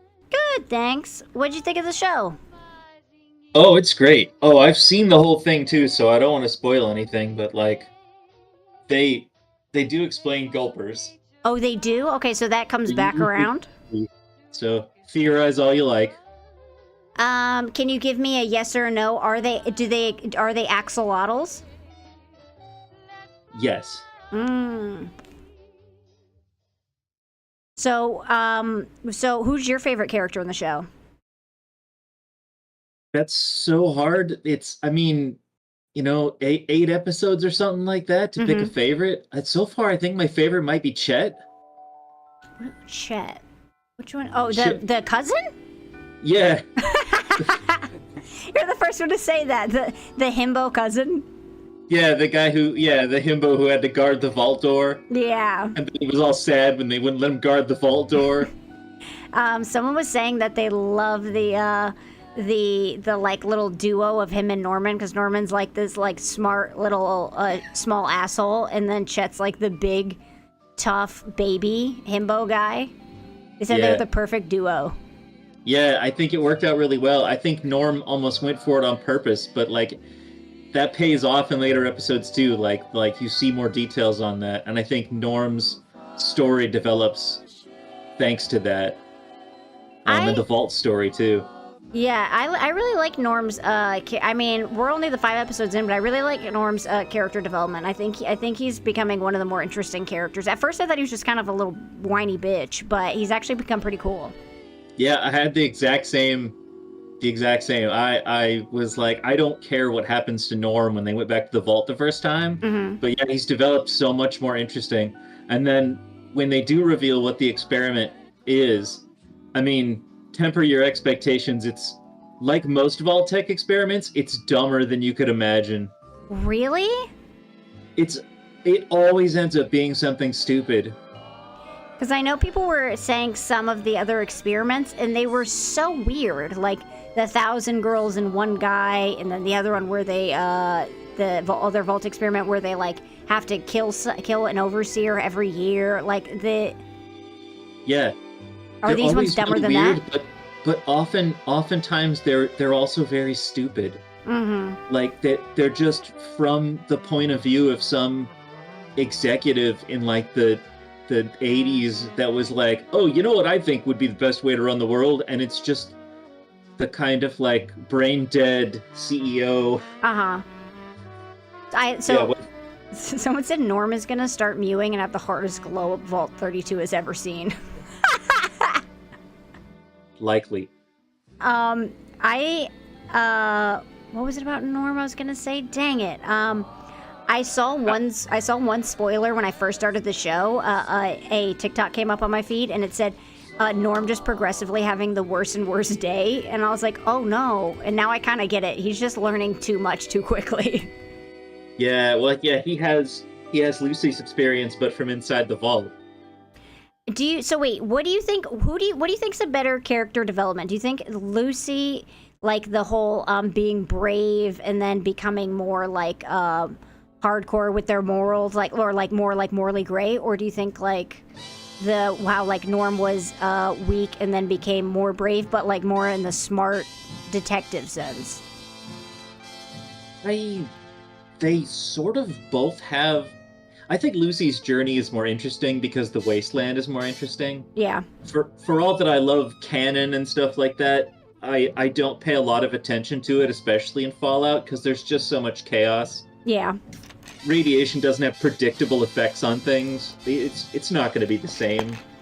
Yeah. So the rules for ghouls and stuff like that, I'm like, I don't know if there's rules. Like, what made ghouls in New York is not the same. They're not going to be the same as the ghouls in California. Like, they're going to be similar but different. Yeah, so the wasteland's more unpredictable.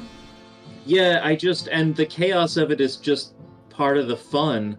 I think it was in Fallout 3 where you go to Nuketown, the town that they built around a nuclear device that didn't detonate.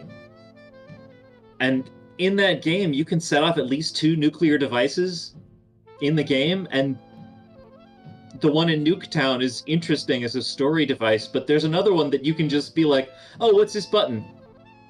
And you just nuke somewhere, and you just see a mushroom cloud, and just like, okay, and there's no story attached to it at all. It's just life in the wasteland. Yeah. Yeah, I think it's good that they did both, like, of their storylines, like, of both of their progressions, because it is nice to see Norm actually figuring out what the hell's going on, but it is more interesting to see Lucy, biting off Ghoul's fingers and things like that. Yeah, it's the chaos of the wasteland. We get all the information through. Well, we get information from everything. Yeah. Yeah. So, the big question of the night. Oh wait, Nuketown reminds me of Megaton, my favorite COD map. I think that's. Yeah. Wait. No. It was called Nuketown. So yeah.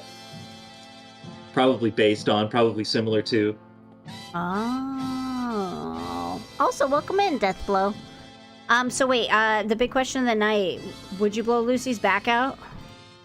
I already answered that. I You answered that when I did? came in the room. Yeah, that was the first interaction we had. Oh, I the said I shoe? like the crazy ones. Yeah. Oh. I mean, yeah, if I saw her walking around carrying a head in one hand, Mhm. I still think it's very funny that she had never considered in her life how you would carry around a dismembered head, so she just did it. So, It didn't occur to her to like get some cloth or a bag or something. so what? Let me ask you then. What's the ideal way to carry around a decapitated head? You've never had to before? No, I'm new at this. I mean, I think I would probably have maybe I would take the guy's shirt off or something and made a little bag. Mhm. She has a satchel with her, but then that's where she keeps her deviled eggs, so you can't put it in there. Deviled eggs? Are you being serious? Did that not come up yet? No, I didn't know she's carrying around deviled eggs. What a fucking crazy person thing to do. She's got weird Fallout rations in there, like weird vault rations. That's one of the things about Lucy that's just constantly so much fun, is that her vault everything. The vault dwellers are always like that. You're always the weirdo when you play the game because you're the vault dweller wandering into the wasteland, and everyone's like, who? What? This person with no scabs on their face and no scars, All 10 doesn't have fingers. dirt all in their eyes. What? People with clean hair? This is bizarre. Oh, it was in episode 3. I missed her eating deviled eggs. Yeah, I guess that makes sense in that she wouldn't want to put the guy's decapitated head in her bag because that's gonna fuck up the eggs. I mean, the deviled eggs are in a box. It's like 6 perfectly arranged deviled eggs inside a very large box. Feels like they would spoil pretty quickly. Yeah, wandering around the desert. They're so full of preservatives. They last for 200 years. It doesn't even matter. They're radiation eggs. Yeah, I mean, it's Vault Tech rations. Standard stuff. You got your not Spam. What do they have? Like Cram or something? Slam. Oh yeah, like the weird. And the then weird meat. then you got your deviled eggs, and then your flakes, and your Nuka-Cola, and none of that ever goes bad. Yeah, it's a Fallout rations, I guess. Yeah, Cram. It is Cram. Okay. Oh yeah, it's Cram. I forgot about that. I thought it was called Spam. I misread it. I mean, the real stuff we have, it's a real product in America called Spam, and it's technically edible.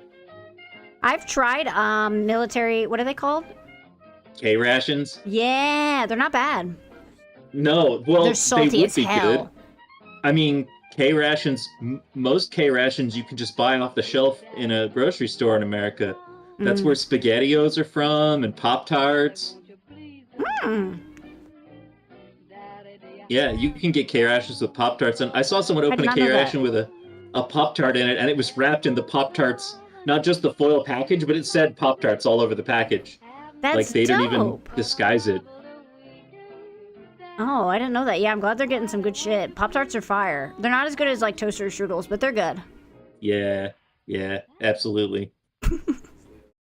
Wait, what did I want to talk about? I wanted to talk more about the ghoul. Oh yeah, go ahead. Okay, so yeah, before I watched the show, everybody was talking about how this guy's the hottest ever, and like I see it, I get it. Yeah. Like totally. And I've always had a thing for the ghouls anyway. Like I love the unusual people in Fallout and every other game, the ghouls and the robots and things like that. Yeah. But then like as I'm watching it, I'm like feeling kind of let down. I'm like, this guy, they constantly set him up where he's got room to grow and change and stuff like that, but he plays such a stereotypical anti-hero for so long that they do eventually tell you like what he's doing in the wasteland and stuff like that. You get more details. Yeah. But they don't solve everything. They don't tie it all up at the end of the season so they can do another season. So do you think... But I gotta say... Yeah, go on. Oh yeah, go ahead. No, go ahead. Finish your thought. I gotta say, he just seemed very stereotypical anti-hero to me, and I was kind of bummed that he wasn't more engaging than other anti-hero characters. I'm like trying to measure up to like Venom, and I'm like, oh no, he's not even close. So do you think that they're just like super slow burning it, that in later seasons he'll become more he'll like, as Lucy becomes more deranged, he becomes better, or you think they're just gonna keep this vibe of he's just the anti-hero bad guy? I think they've got to go back at some point to him being more heroic, because they do lean on that a little bit in this season, but he has had no changes in character. I've seen no character development from him. He keeps looking like he's gonna turn good guy, or he's gonna like eke out waiting for some positivity somewhere, but he never makes that change, and I'm always like, oh man. Yeah, I hope he does too, because that would make him way more interesting if he like instead of doing the normal bad thing, just once he does something that's the good thing. Yeah. Well, I mean, and he has to, because his whole original character is from his back in time persona or whatever, is like a decent guy, at least.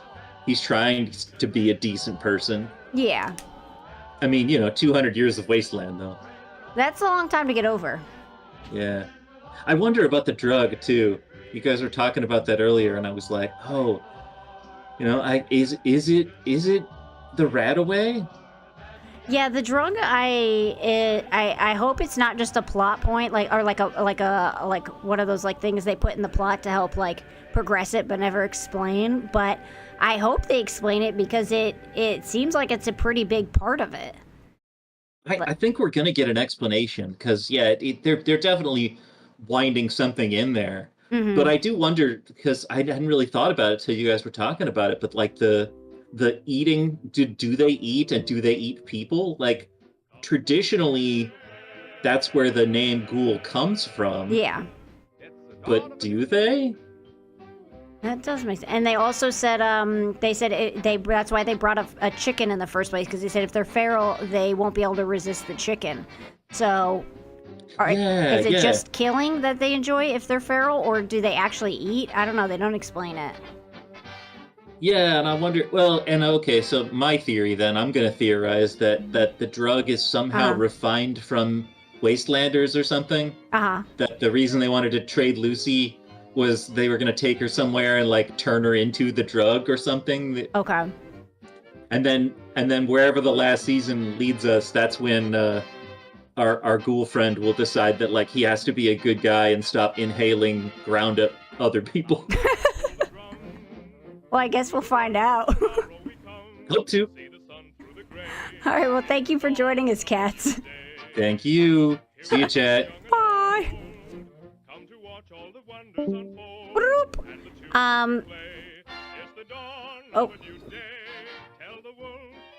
Okay, yeah, so WG, you said you wanted to talk after episode 5, because I have some questions for you, but, let's see. So let me see where we were at. Oh, okay. So then, in episode 2, you find out, or I think it was the end of episode 1 or the beginning of episode 2, you find out that he is actually the mascot for the Pip-Boy, the ghoul. Yeah, because in episode 1, they say, oh, will you do the thumbs up? And he says, I don't really do that. It's not appropriate. And then you find out that when he was married, his wife got him the job to take pictures for the Vault Tech, and he did the thumbs up. Yo, was that Scottish Cass? No, that was a Cats. In the lore, there are a lot of stereotypes and racism against ghouls. Oh. Well, they kind of are creepy. I give them that. And they also don't die. And they also kill people. The drug is gamer girl bathwater. Yo! They stole my idea. We're gonna need royalties from Fallout. I was gonna troll Cass. I mean, that's one of my favorite pastimes. To be ghoul-phobic? No, I love the ghoul. I think he's great. I think he's one of my favorite characters. Even without a nose, I love him. I'm just gonna drink. What are you drinking, Cybox? Wait, so we talked about the files. Friends. Oh, the eating thing. Finger for a finger. We talked about that. Oh my god. She's his aunt? Did Chet almost bang his aunt? Chet in episode 2, in the second episode we watched, Chet is talking to the blonde lady, and then she dresses him in her dead husband's clothes, and then they almost bang.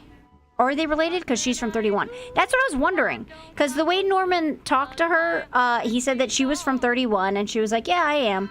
But then someone in the chat said, isn't she his aunt? Are they related or are they not? Then you realize the awful truth. Yeah, she started giving birth right in front of him. And they're the same age. Okay, so they're not related. I mean, it's still weird that the lady dressed him in Bert's clothes. He's just the new Bert. Yeah, like New York, he's new Bert. She just moved into his place, and he's taking care of Bert's kid like it's his kid. He's just the new Bert. It was weird, especially because she didn't seem to like Bert much. She didn't like Bert, and also she kept trying to get him to wear Bert's shoes, and Bert's shoes looked like they were about a size 4. And Chet is not a size 4. That's a big boy. I went and read what the experiment was. I can tell you the likelihood based on that. Which experiment? In Vault 33?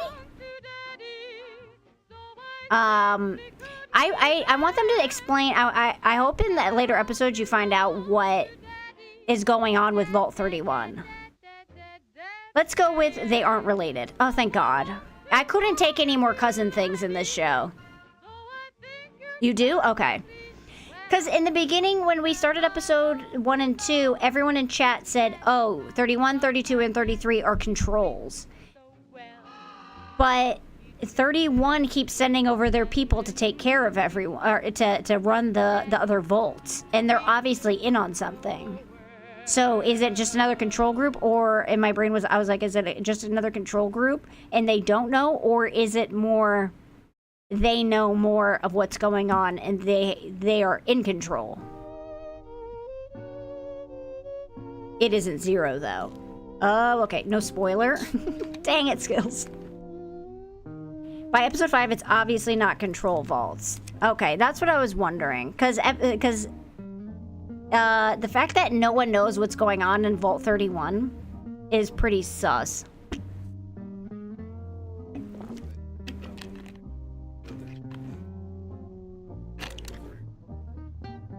That's true. On the wall, they showed the picture of the vaults, and 31, 32, and 33 were all connected to each other. Because everyone said, I remember last week, they said that the vaults aren't all connected.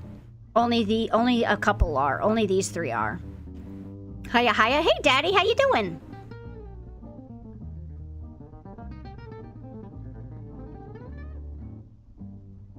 I don't think there were any control vaults. Well, I mean, probably, I'm assuming probably 32 was the one that they're in, because it doesn't seem like there's any experiments going on. It seems like they're just controlling them to a degree. I remember reading about the 3 California vaults somewhere in Fallout 4, I think. Yeah, so those are the three vaults, but obviously something went down in 33 or 32. I can't remember which one it was. Do you guys remember which one it was? Was it 32 or 33 where everyone died? It was 32 that died. Okay, so 31 is the one that keeps sending people over and is obviously up to something sus. 32 died, and 33 is the one where everyone's kind of in bliss. Okay, 32, yeah. I think it's the first time we've seen connected vaults in lore. Doing Good Kids soccer game is over. There were 2 games and 20 goals, and none were from the kiddos team? Dang it. Did you get her ice cream as a consolation prize? If they're all connected, then I would assume that they are all part of the same experiment. Well, apparently none of them are connected except for a couple. And the rest are just, like, individual experiments. Oh, I have a question, but I'm gonna save it for WG, because I got confused on one thing. What is it? Oh yeah, in the vault when they were in the vault where everyone died, they wrote in blood on the wall, "We know the truth." And they also wrote "death to management." Which honestly, based.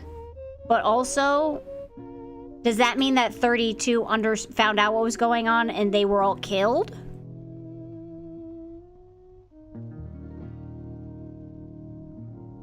Oh yeah! 31 through 33 are connected. I assume they're all part of the same experiment. Oh yeah, probably. But oh yeah, so Guy and I were wondering, so in episode 5, right when it ended, you find out that, oh, okay, you were talking to Guy. So in the end of episode 5, you find out that everyone, that when Maximus and Lucy go through that one door, they're dropped into a vault. Is that how they're feeding people into the vaults? Is through, like, trap doors and stuff like that? They feed them in, they fix them up, and then they integrate them into the society? Or did they just, is that not what that is for? Because that's what Guy and I assumed, is that that's how they're getting new people into the society. It looks like 32 killed each other trying to break into 31. Oh. So 32 must have found something out and then we're trying to break into 31. Not necessarily. The others that are still running are all inbred. Okay, so the ones that, so why would they need a trap door then? That's unique to that one vault. Okay. So that's not all the vaults, that's just that one. Also, they mentioned that, the way that the raiders got into Lucy's vault was through her mom's Pip-Boy. And then later on, Norm asked about that. And he said, "Oh, where's my mom's Pip-Boy?" And Betty said, "Oh, it was buried with her." So Betty's definitely sus. I don't care what anyone says. Yeah, she said, "Me and your dad buried your mother. I saw it myself." But he knows that her Pip-Boy is not buried with her, that someone has it, and that's how they got into it. That's how they got into the vault. Betty is a very good character. She was. She tricked me. I thought she was going to be, like, cool, and then turns out she's a bitch. I'm assuming. Sound like a whole lot of hoopla? There's a whole lot of hoopla going on, Preacher. Yeah, that gets explained too. What no one explains is what's up with Lucy's mom. You don't find out yet? You don't find out what's up with Lucy's mom? I was hoping you would. And my guess is that her mom is a raider. If I had to guess, I think she's a raider or she got pulled out from the experiment. I would imagine 31 found out that 32 knew, and then they let that happen on purpose. Oh. A very interesting guess. That sounds like it's wrong then. You learn some things, but I have questions still. I have a suspicion, but I'm gonna keep quiet until we actually learn for sure. Lucy's mom has probably got it going on. I mean, if she's anything like Lucy, yeah. This one, officer. Also, they did a flat Earth joke. I don't know what was up with that. I was like so thrown off. She's like, so, Earth is round, Earth is flat. Where do we stand on that? Like, big dog, it's been so long and you're asking. Well, like, how old are you? What? That's the question I have for WG, is the time frame of this all. I got one spoiler from TikToks and I'm so annoyed. No, you did? I've been avoiding spoilers like the plague.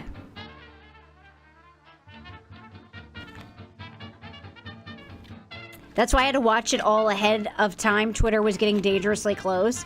Usually I like spoilers, but I'm so hard trying not to get any spoilers from the show because I wanna find out in real time. Like, I want to find out and then talk about it. I don't want to find out anything. I just have to make it to Sunday, chat. If we can make it to Sunday, I know it's Monday right now, but if we can make it to this Sunday, I'll be good. What's up? I'm back from Lopi's Rabbit Rampage. What? Yeah, I saw Lopi was on earlier. Oh yeah, that reminds me, real quick. Did anyone peep that on Saturday, Rexon said made fun of Lopi for never streaming, and she said, "Watch me go on tomorrow." And then she didn't go on tomorrow. She went on the very next day. Yeah, he said he would delete his channel if she went on Sunday. So she didn't go on Sunday. She's a good friend. She went on Monday. Almost owned. She streamed to spite him. I live for that kind of spite. Are you crazy? That's awesome. What a subtle flex. She actually talked about it? Fuck, I missed it. What did she say? Did she say that she streamed just to spite him? Did you know that canonically this Lucy is the same Lucy from Chronicles of Narnia? Lapis, I know to not believe you. The funniest and best victories are done out of spite. If you don't let spite give you heartburn in the morning, you're living life wrong. Let me get the clip. Look it up. I don't believe you, Lapis. You haven't even seen Fallout.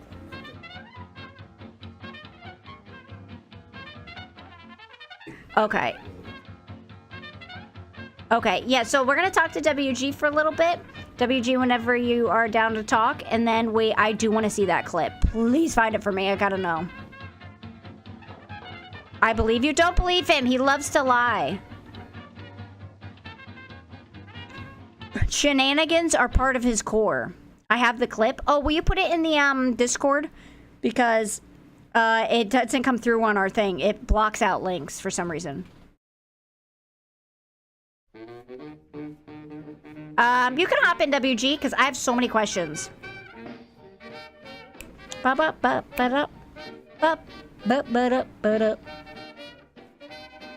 live to spite my enemies. Hello?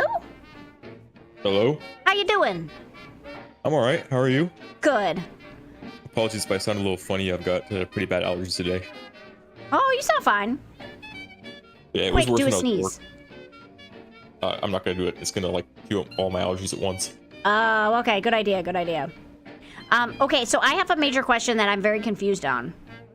Yep. What the fuck is the time frame? Because it's very confusing because in the beginning it says 200 years since the first bombs dropped. This is 219. 219. The bombs dropped in 2077. Okay. And I think the show takes place in 2296 and 97. It's unclear the exact date or the exact month and year. But I think it's around 2297. Okay, so it's 2297. So then why does Lucy say how long has it been since the bomb dropped? And he said they dropped when I was a kid. So you know that scene they keep playing of him getting out of the fridge as a kid? Yes. That's a reference to Indiana Jones getting out of a fridge in the Kingdom of the Crystal Skull, I think it was. Okay. The fourth movie, where they drop a bomb and, or the Soviets drop a bomb in this testing area and Indiana Jones gets in a lead-lined fridge and survives. that's a reference. They make that reference in like 3 or 4 of the Fallout games. Okay. But yeah, so you remember the part where they got to the town and it was like this was Shady Sands. Yes, where they said that it was established. It didn't work out. Yeah. Yeah. So this is a whole thing. And I could talk for like an hour at least about just Shady Sands. Shady Sands was the first town in the Fallout series. Okay. It was the first place you go to in Fallout 1. Okay. And it was a small town, like just a rural kind of village. Because Fallout 1 was only like 150 years or so after the bombs dropped. Okay. So it's like several generations. And it was founded by Vault Dwellers who left their vault after there was like a fight in the vault. Okay. And it was rendered like unlivable, basically. Okay. So they left their vault and they went and found this town called Shady Sands. And it's just kind of a regular town in the first game. In the second game, you go to the same place, the same town, and it's called the NCR, the New California Republic. Okay. And you learn that since the events of the first game, they've basically taken over the whole area of the first game and made it into the New California Republic. Okay. And in the second game, it's like pretty well like maintained. It's like they have electricity and water and all this stuff that like a normal town would have. Okay, so they did well. Yeah, and then Fallout New Vegas, which is the next game on the West Coast, you're in Nevada, and there are NCR troopers, the NCR Army, in Nevada, trying to take over trying to hold on to the Hoover Dam to maintain electricity going to the West Coast. Okay. So that's where the NCR was the last you saw them in the games. And at some point, probably about 20 years, or probably about like 10 to 15 years before the show, Shady Sands it was destroyed. Okay. By a nuclear bomb or multiple nuclear bombs. So that's why Maximus says the bombs dropped when I was a kid. Because he was a kid when Shady Sands was destroyed, and he got rescued by the Brotherhood. So when they reach that area where there's obviously a bomb dropped, a big hole in the ground, that's the same-ish area? Yes, that is Shady Sands. Okay. And which is a whole controversial thing too, because the town in the games is not in LA. It's several like hours north of LA. Okay. So it's weird that it's suddenly like right next to Santa Monica, basically. So from like, how long have they been traveling? Okay. So the original bombs were dropped 219 years ago, but since then there were other bombs dropped. At least once. At least once. But he said in the show canon. So because when Maximus said the same thing that happened is what always happens. People don't agree on how to save the world or whatever. He's saying that like, oh, they dropped more bombs. That's what he believes, at least. Okay. And were they nuclear bombs or just regular bombs? That's the implication. Okay. So it has been 219 years that the people have been living in the vaults, and she keeps thinking, keeps being told that eventually there will be like reintegration or whatever, but it never happens. Yep. Okay, so that's something that's told to the long-term vault dwellers, is that the radiation levels aren't safe up there, or something like that. That's why in reality it usually is safe. It's just that they're being told that to keep them in the vaults. That's why they didn't want to open up the door. Yeah. Okay, because they believe that everything. So they think that the world is. So does everyone in the vaults believe that basically the world is still ended on the outside? That there aren't really people that much, except for maybe the raiders. Yeah. Oh. And all of the prisoners in the vault 33 are prisoners, right? Or like they're all the raiders. Yes. They don't actually have enough people for prisoners. Yeah, I guess so. Yeah, like I mean, they don't have prisoners within the vaults. All those prisoners were just... all those people are the people that came in a raider. All the people in the vault are perfect citizens and all that stuff, Oh, okay. Hello, Wooly. Welcome in. How you doing? We're talking about the show. I also Fallout. think so there's a lot of stuff I want to like rapid fire through. Okay, go ahead. One of them is the trees. Like you know how like there's the river with the trees and everything in a few scenes, and there's like the area around Philly had trees. Yes. I really like that because it shows that Bethesda is recognizing now that like trees can be a thing in the wasteland. It's not just dust and dead things. Yeah. But I also think it's kind of weird that it keeps transitioning between like the desert area and the tree area, and there's no like transition zone really. It doesn't flow well. I'm gonna be honest with you. I thought that all the dust, all the sand and everything wasn't from the nuclear bomb. I thought it was just because they're in the desert area of the country. It's unclear because they show like Santa Monica in the dust. Yeah. So it's presumably like some horrible climate change event happened after the bombs dropped. Okay. Probably as a result of it. Okay. That caused the sand to like become a huge dune. So is that pretty? Is that pretty like actual real world accurate? That if nuclear bombs were dropped, trees would still exist. Well, we don't know, but we can infer from places like Chernobyl that radiation doesn't prevent trees from growing. Oh, okay. And it would be impossible to nuke every tree on the planet. Yeah, they're gonna survive. Yeah. Mhm. Other thing I want to go through quickly, the water ship scene in like episode 4, I think it is, where the guy comes in randomly in the meeting and he says, "Our water ship is broken." Yes. That is a direct reference to Fallout 1. The whole driving part of that game is that the water ship breaks in the vault and you have to leave and get a new one. It's not really addressed in the show at all past that. It's sort of just a plot device for that episode and really even not that. It's not mentioned again? No. Oh. At least in the rest of this season. Okay. So I think it was mostly just a joke. Okay. So that was just an Easter egg. Yeah. Okay. Fiends. Fiends in the cannibals. games don't eat people. Oh. So I think that's either Maximus not knowing what a fiend is, or just, you know, them saying that. Fiends in the games are drug addicts. That's what I thought they were with the rotted out teeth. Yeah, which and makes the sense. things. Like that's like the name makes sense, and they may also be drug addicts in this, but they don't eat people in the games at least. Oh, maybe he was just saying that because he didn't think she would understand. That's possible. Yeah. Maybe. The ghouls and the vials. I think everyone kind of touched base on that already. But yeah, that's not in the games really. The like drugs for the ghouls. Yeah. Ghouls kind of just turn feral sometimes in the games, and it's not clear why. The ghouls really aren't explained at all in the games, other than it has something to do with radiation. So in the games, they're just the bad guys. No, they're not even bad guys. They're just people. Oh. And there's some of them that are good, some of them that are bad. A lot of them, most of them get discriminated against because they look ugly and they're like, you know, gross and they growl and Yeah, they talk. They're the grumbly. real radiation prone ones. Yeah, and they're radiated. Yeah. Yeah. Okay. Let's see. I like how Lucy is as like a character. I already mentioned it in chat, but like how she acts differently than you would in the game. Because as like someone who's playing the game, you already know what things are. Yeah. Or, like you know that things are bad. But, like she is a completely naive person. She doesn't know what a raider is. She doesn't know that people can be that evil or hostile. Yeah. So she's kind of learning in real time. Yeah. It's not all at once like it would be in the game. Yeah, it's not like a typical RPG or like a Fallout RPG where you already have like an established character you're going for. She's like an actual person who's building a character as she's going. Yeah, I think as the seasons go on, it's really gonna build like tear her character down and then probably build her back up. But I think they're really gonna have to tear her down pretty far because she's very naive.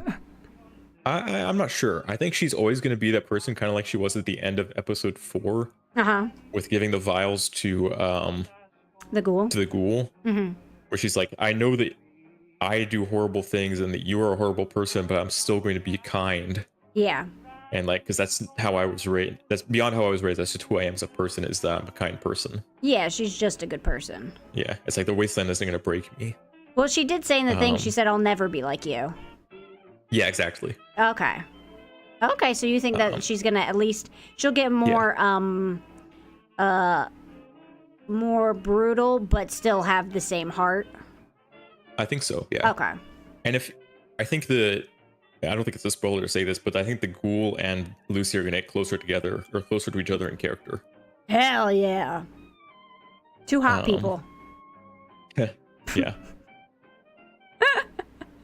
Well, I don't really like her and Maximus. I think her and the ghoul. I love a good enemies to lovers trope. Yeah. Let's see. Oh, the other thing I wanted to say about the NCR is that something I find that is repeatedly kind of annoying with the Bethesda Fallouts is that they don't move on from the wasteland. It's like everything always has to be the apocalypse. It can never just be like people recovered here. Yeah. And they were fine. And it always has to be like an inherent nature of humans to be evil, kind of. And it's partly with like, I don't know if they've said it yet in the games, but like or they've said it yet in the show. But the line with the games is always war never changes. So it's like, well, yes, but also at a certain point you're not going to have the same like war never changes, but it actually does. You know, it's not. Yeah. It's not going to be nukes forever, or people fighting forever. And there will always be people fighting, but it's not going to be the same as it was 200 years ago. Yeah, you think that at this point, after 200 years, they probably would have progressed a little. Yeah. And you know, people would have found a way to not just nuke each other to oblivion. Yeah, they are pretty feral, all the people in general, just for how long it's been. It's like they haven't progressed at all. They're still exactly like they would be after the bombs first dropped. Yeah. But I don't want to say too much about that because I think they do take in a good direction with the last couple episodes. So even though I'm upset about what they did to the NCR, because it was always my favorite like faction in the other games, I do really like how it ended. Okay. Or how they wrapped it up in the last episode, at least. So will the final 3 episodes give us the answers we need? A lot of them, yeah. Okay, but it still leaves a couple open for the next season? It ends on a not really a cliffhanger, but like a I don't know, what do you call it when they sort of lead into a next season? They tease the next season, basically. Oh, okay, yeah, so they tease it. Okay, well, cool. Fuck, I'm excited for it. I haven't even seen the end of season 1. I'm excited for season 2. Yeah, the end is super good. The last like 2 episodes are really good. Oh. And the next episode, episode 6, is also very good, actually. And it does a lot of that. It will answer a lot of your questions about Lucy's character and how she changes. Okay. Oh, shit. All right, well, cool. So I guess we're going to have a lot to talk about next week, huh? Yep. Finally, I'll get my answers.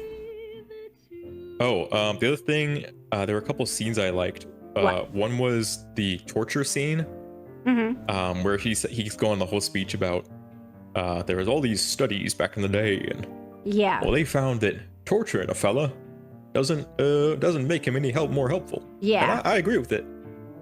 I was turning into Obama there for a second at the end there, but yeah, he was like, I don't agree with torture, but that doesn't mean I'm not going to do it. But yeah, the whole thing is like, well, I'm not torturing you, ma'am. I'm using you as bait. Yeah. That was a really good scene, because he was just being straight up. He's like, I'm not trying to torture you. This is literally just the best option for me to get what I want. Yeah, but it was also just like a badass thing. Yeah. Like, you know, that's an objectively cool thing that should happen in a video game. Yeah. Oh. Yeah, and there were a couple other scenes like that, which was like, okay, this is just cool. It's like a very Fallout. I like the one where he like talking to the ghoul that's about to turn feral, and he's like, you remember all the food you used to eat, and it shoots him in the head as he's like thinking about his mom's apple pie or whatever. Yeah, I thought that was cute. I think that also says a lot about like his character. It's like he's not a totally evil person. Yeah, he's like, I'm gonna put you out of your misery, but before I do, I'm gonna get you thinking about a happy memory. Yeah. Yeah, he's still a human deep down. I like that a lot. Yeah, I was surprised at that, because I went, oh, when he shot him, but then I was like, oh, that makes sense. His friend, he maybe not his friend, but he knew this guy. He was turning. There's no saving him. So I'll just put him out before he becomes a monster. Exactly. Yeah. Like when you got to put a dog down or something. Yeah, kind of. The Of Mice and Men scene? Which one was that one? Hello, Aspir. He's talking about he's making a reference to the book of Mice and Men, I think. Oh. I haven't seen it, but I think there's something very similar in the book. It's one of my favorite chatter names, Captain Assbeard. So wait, what was your other favorite scene? Crap, what was it? There was one with like, ooh. Look at the rabbits, Lenny. Oh, okay, yeah. Yeah, he's getting him to think about a nice memory. I don't remember what the other scene. There was a couple like that were like, that's just objectively a good, cool scene. But yeah, I don't remember what the other one was. All right, well, if you remember it, save it for, write it down so next time we can talk about it. Yeah, no problem. All right, cool. All right, well, thank you, WG. I appreciate your help. Yeah. And for the record, my the character I like the most still hasn't shown up yet, really. But I do like Lucy's character, just because of the like character growth and stuff, and I also like the scientist. I just think he was fun. Yeah, she had great character growth. I thought the scientist would be in it more, honestly. Yeah. Rip. I was disappointed when he died. Rip Bozo. It is what it is. Thank you, President Obama. Oh yeah. Oh, no, I'm not gonna do it. Fuck. I lost it. Do it. You got it. No. Okay. My fellow Americans. Thank you, President Obama. All right, thanks, WG. Chat.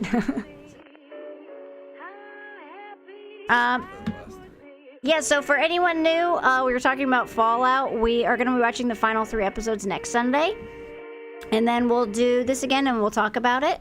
I think we're all caught up on the episodes right now, talking about them. So we'll just talk about normal things. I hope you guys had fun talking about it. I love this kind of stuff.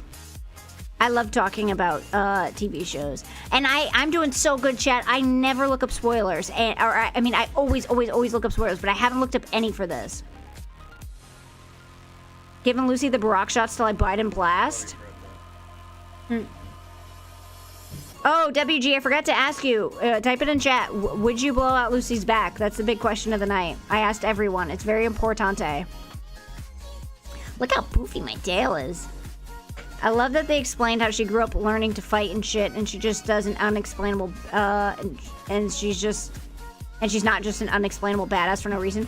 Oh yeah, I mean, I don't understand why they would teach her to fight unless they were training them or something, because there's no reason to teach them how to fight.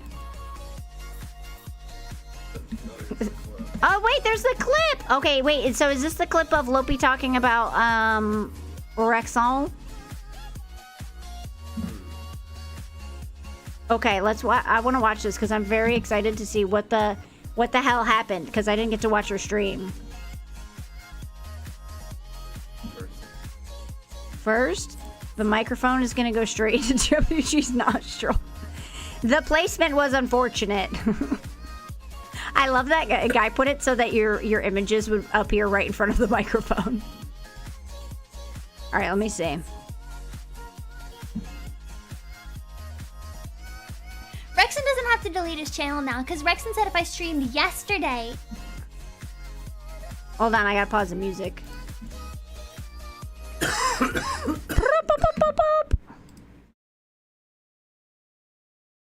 Where you at, girl? Let's see. Rexon doesn't have to delete his channel now, because Rexon said if I streamed yesterday, he would delete his channel. So I waited a day so that Rexon wouldn't have to delete his channel, because I care about him, you know? I really want him to keep making bad content so that I can look at my content and compare it, and it'll be better. Incredibly base take as usual, Lopi. I love it. It's just so real for that. Yeah, Guy and I were talking about how during the show that that when it got to the roast section, she did not hold nothing back. Which honestly, fucking props. Kudos. Out of pocket. I never got asked the Lucy question. I'm not gonna ask you the Lucy question, Moo.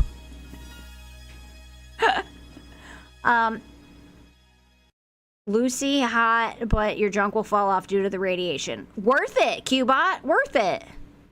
If you're not willing to have your junk fall off for a girl, do you even like her? That's why Lopi is my Oshi. She's based. Ask me the question, Tippy. No. Answer the question, Cybox. I would also play the welder girl like a harmonica. Oh my god. Chat, you are so down bad. Who do you think, what streamer's chat is the most down bad? Like, out of all the streamers. And don't say Amaranth. I mean, like, out of VTubers. You know what I mean? Bow, Cinder. I'm not down bad. I'm Wandering Preacher.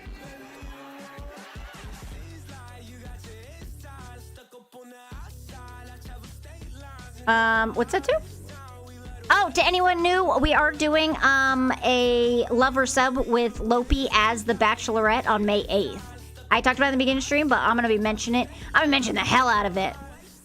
On May 8th, we're doing another lover host, and we are gonna find love for Lopi.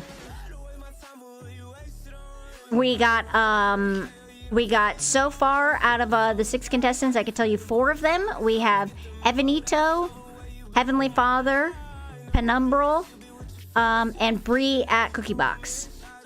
So it's gonna be a fun one. We're gonna get 2 more, and we'll they're still to be determined. We're waiting on a couple answers if people are available. It's kind of a quick lover sub. Usually we only do like 1 a month or 1 every other month, but Lopi had time constraints, and we really wanted to get her in for a lover sub. So yeah, that's gonna be fun. I hope you guys will come. It's gonna be on a Wednesday instead of a Saturday this time. Cotton is a lewd tuber that's cheating. Bow, Shy Lily. Fillion chat is bad, but the mods roll with an iron fist. You know what's funny? I've never seen anyone simp after Fillion. I've never seen it. Oh, is it Angelus? Is Angelus? Is it Angelus or Miles? We're trying to remember. Who's the chatter who actually... Blur? Oh, it's Blur. It's Blur. It's Blur. Okay. Angelus. Sorry, Angelus. Sorry, Miles. I meant Blur. Happy birthday. Fillion chat is way too fucking big to actively see anything that's happening there. You can put it on like slow-mo or like scroll through it. I've never seen anyone. You know what's funny though? Okay, real quick. Cuz I've been on Fillion's show twice. 4 times. But 2 times were video submissions. 2 times were on the show. Both of them dating shows, right? So I was in the waiting rooms for trying to get on the show. In the waiting rooms on the very first show I was on, for the first dating show, there were so many people in her waiting room talking about, just like dudes saying, like, oh, I don't even watch Fillion. I'm just here to try and riz her. And then there were other people being like, hey, do you think Fillion's chest is actually flat? Or do you think she's got some titties? And like shit like that. And I was like, oh my fucking God. This is horrible. Like, and her mods are listening. The mods are in the chat. That's so rude. I mean, yeah, granted her mods are like Macro. And Macro, it famously says he does not mod. Yeah, I'd probably say based. Who the fuck was saying this? It was people in there not even trying to get on the show. They just wanted a chance to talk to her, which is stupid because that's not how the waiting rooms work. Yeah, that's why she actually changed up how she does it. She used to do it in her general waiting room, and now she has a specific Discord. But yeah, it was people who were in her waiting room waiting to... they just wanted a chance to talk to her, and like they were like, hey, do you think she really has a flat chest? Do you think she's actually really hot? Do you think she's... badass, like whatever it was. And I was like, because I was on mute and I was just listening, and I was like, oh my God, these people, like, everyone can hear you. The mods are down bad too. For Fillion? Macro would ban you for saying that in this chat. Yeah, Macro's a mod here too. Tippy, you are so much worse than that live. What do you mean? That's horrible. I know, but I feel bad. Like they weren't even trying to get on the show. They weren't even streamers. They just wanted to come into her Discord and sit in the waiting room for a chance to talk to her. Like, dog, she's not gonna talk to you and answer questions about how big her boobs are.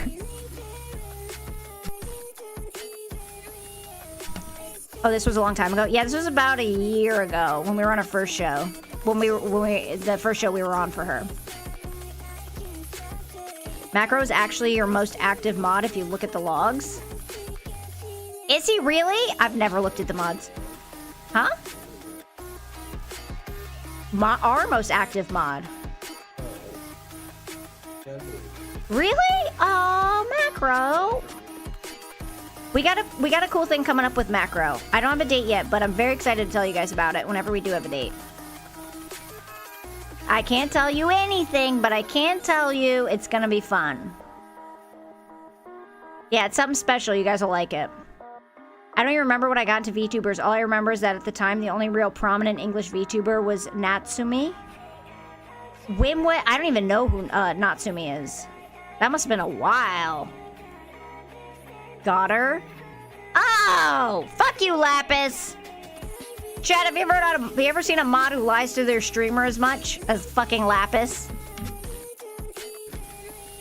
You could have got me with a D's nuts. How dare you? In one of Roach Chan's recent bow clips, they tracked that looking was posted 1,627 times. Cake 280 times, and Cake is back on the menu, boys, 149 times, all within the span of a 4-minute clip. Holy shit! Roach Chan, is that the cockroach lady? Her name is not Roach Chan. Yeah, Matara? So you remember when your life went downhill? Oh, did you guys see Rexon's performance earlier on Fillion? Oh, Roach Chan is a clipper. Oh, okay. I thought you were calling the Matara Roach Chan. I was like, that's not her name. Oh, it's a bow clipper. Okay.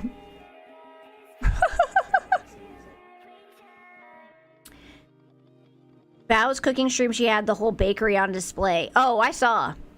Bow's a baddie. But everyone knew that. Everyone knew Bow was a baddie. I almost went down the clipper route, but I didn't have the energy. Being a clipper is difficult. You have to be quick. Yeah, there is money in it, though. Probably more than streaming. Rexon cooked for real this time. I thought he did so good, dude. Really? Which one was it?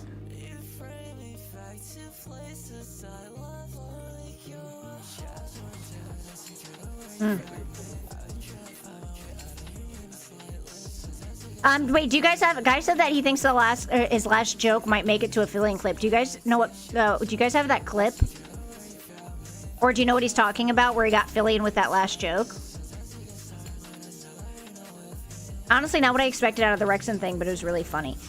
Yeah, he fucking cooked. I think this one was really, really good. Yeah, I think this is probably one of his top 3 of my favorite ones. Did not think Bao was a baddie, to be honest. I didn't think she'd have all that cake, but I'm pleasantly surprised.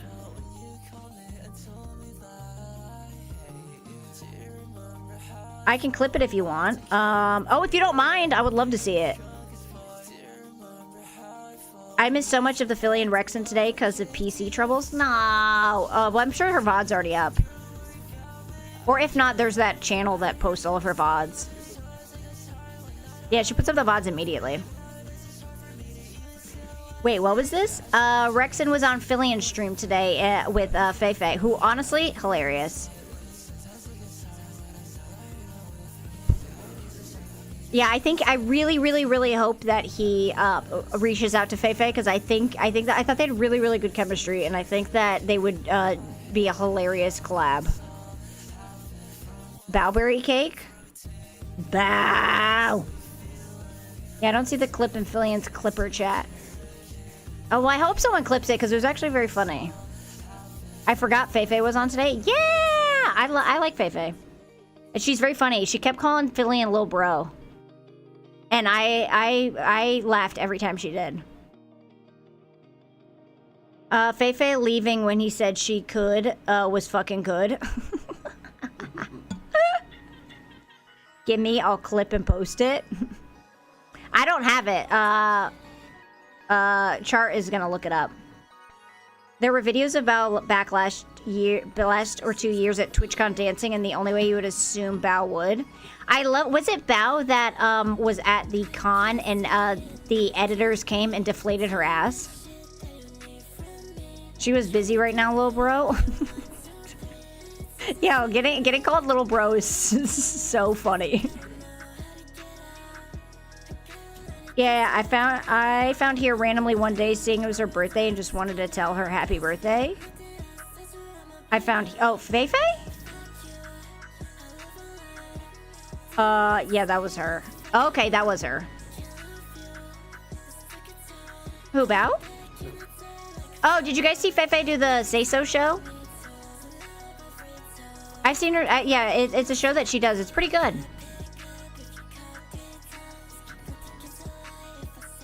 Oh, that was brutal. I shouldn't have laughed as hard as I did at that image. It was so fucking funny, though. It was so... They literally deflated her ass. She worked so hard on getting that cake out for the fucking bakery, and everyone just immediately took it away from her. I posted a Rexon clip last week, and Rexon skipped it when he did community reviews. Highest praise. That means that he liked it. If he roasts you, he likes you. I wouldn't be caught dead getting little broed. Alright, little bro. That's cute, little bro. Okay, little CC. Don't start deleting messages. Don't do that. Bring Ron Dog back. Cool story, little bro. Ron Dog! Too far, Ron.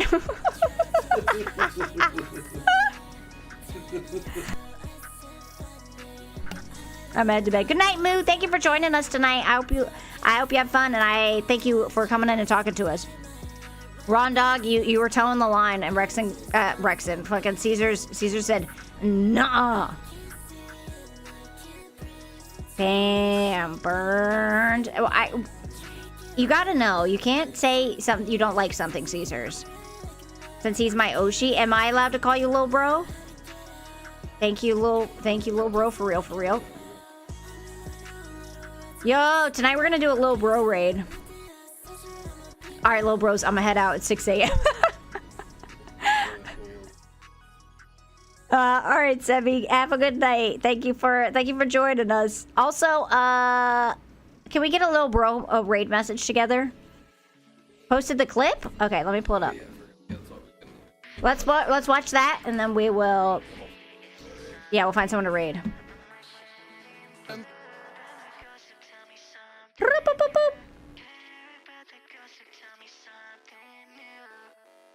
No, yes!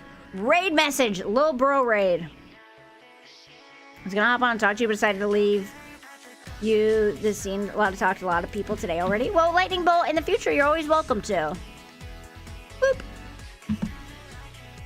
Alright, let's see this. The last one fits in perfectly. Wait, really? Yeah. Oh, wait, hold on, there's music.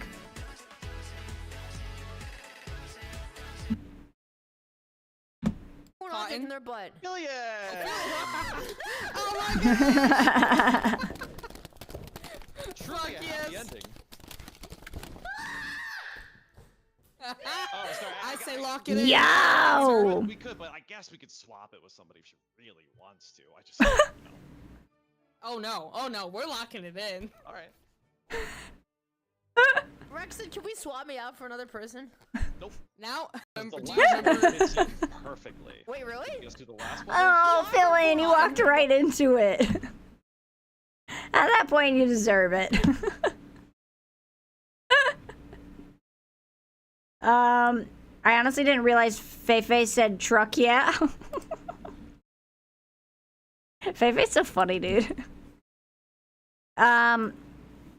Oh snap, I already clipped that. Fucking people who clip are goated. I could never, I'm not that quick. Little bro raid, thank you, Ron Dog! Alright, everyone copy. Lil bro raid message. Also, quick reminder, we are going to be back on Wednesday. We're playing Desert Bus VR. I'm pretty sure, unless, that's the plan right now. If we have an issue, with the game, we'll change it to a different one. But 99% sure it's going to be Desert Bus VR. We just have to try it beforehand so I can get used to the controls and all of that, because VR games are sometimes kind of wonky. And then we have not posted what Saturday's going to be yet, but it's going to be something fun. Trust, yeah. And again, quick reminder, May 8th, we're going to be doing Lopi's Lover Sub. It's going to be not this Wednesday, but next Wednesday. We're going to have really cool people on. Heavenly Father, Evanito, Penumbral, Bree, and a couple other ones that I will reveal as it gets a little bit closer. Still on? Hell yeah, brother. Hey, Edge! Sorry, we're about to raid. We're going to raid Manuka.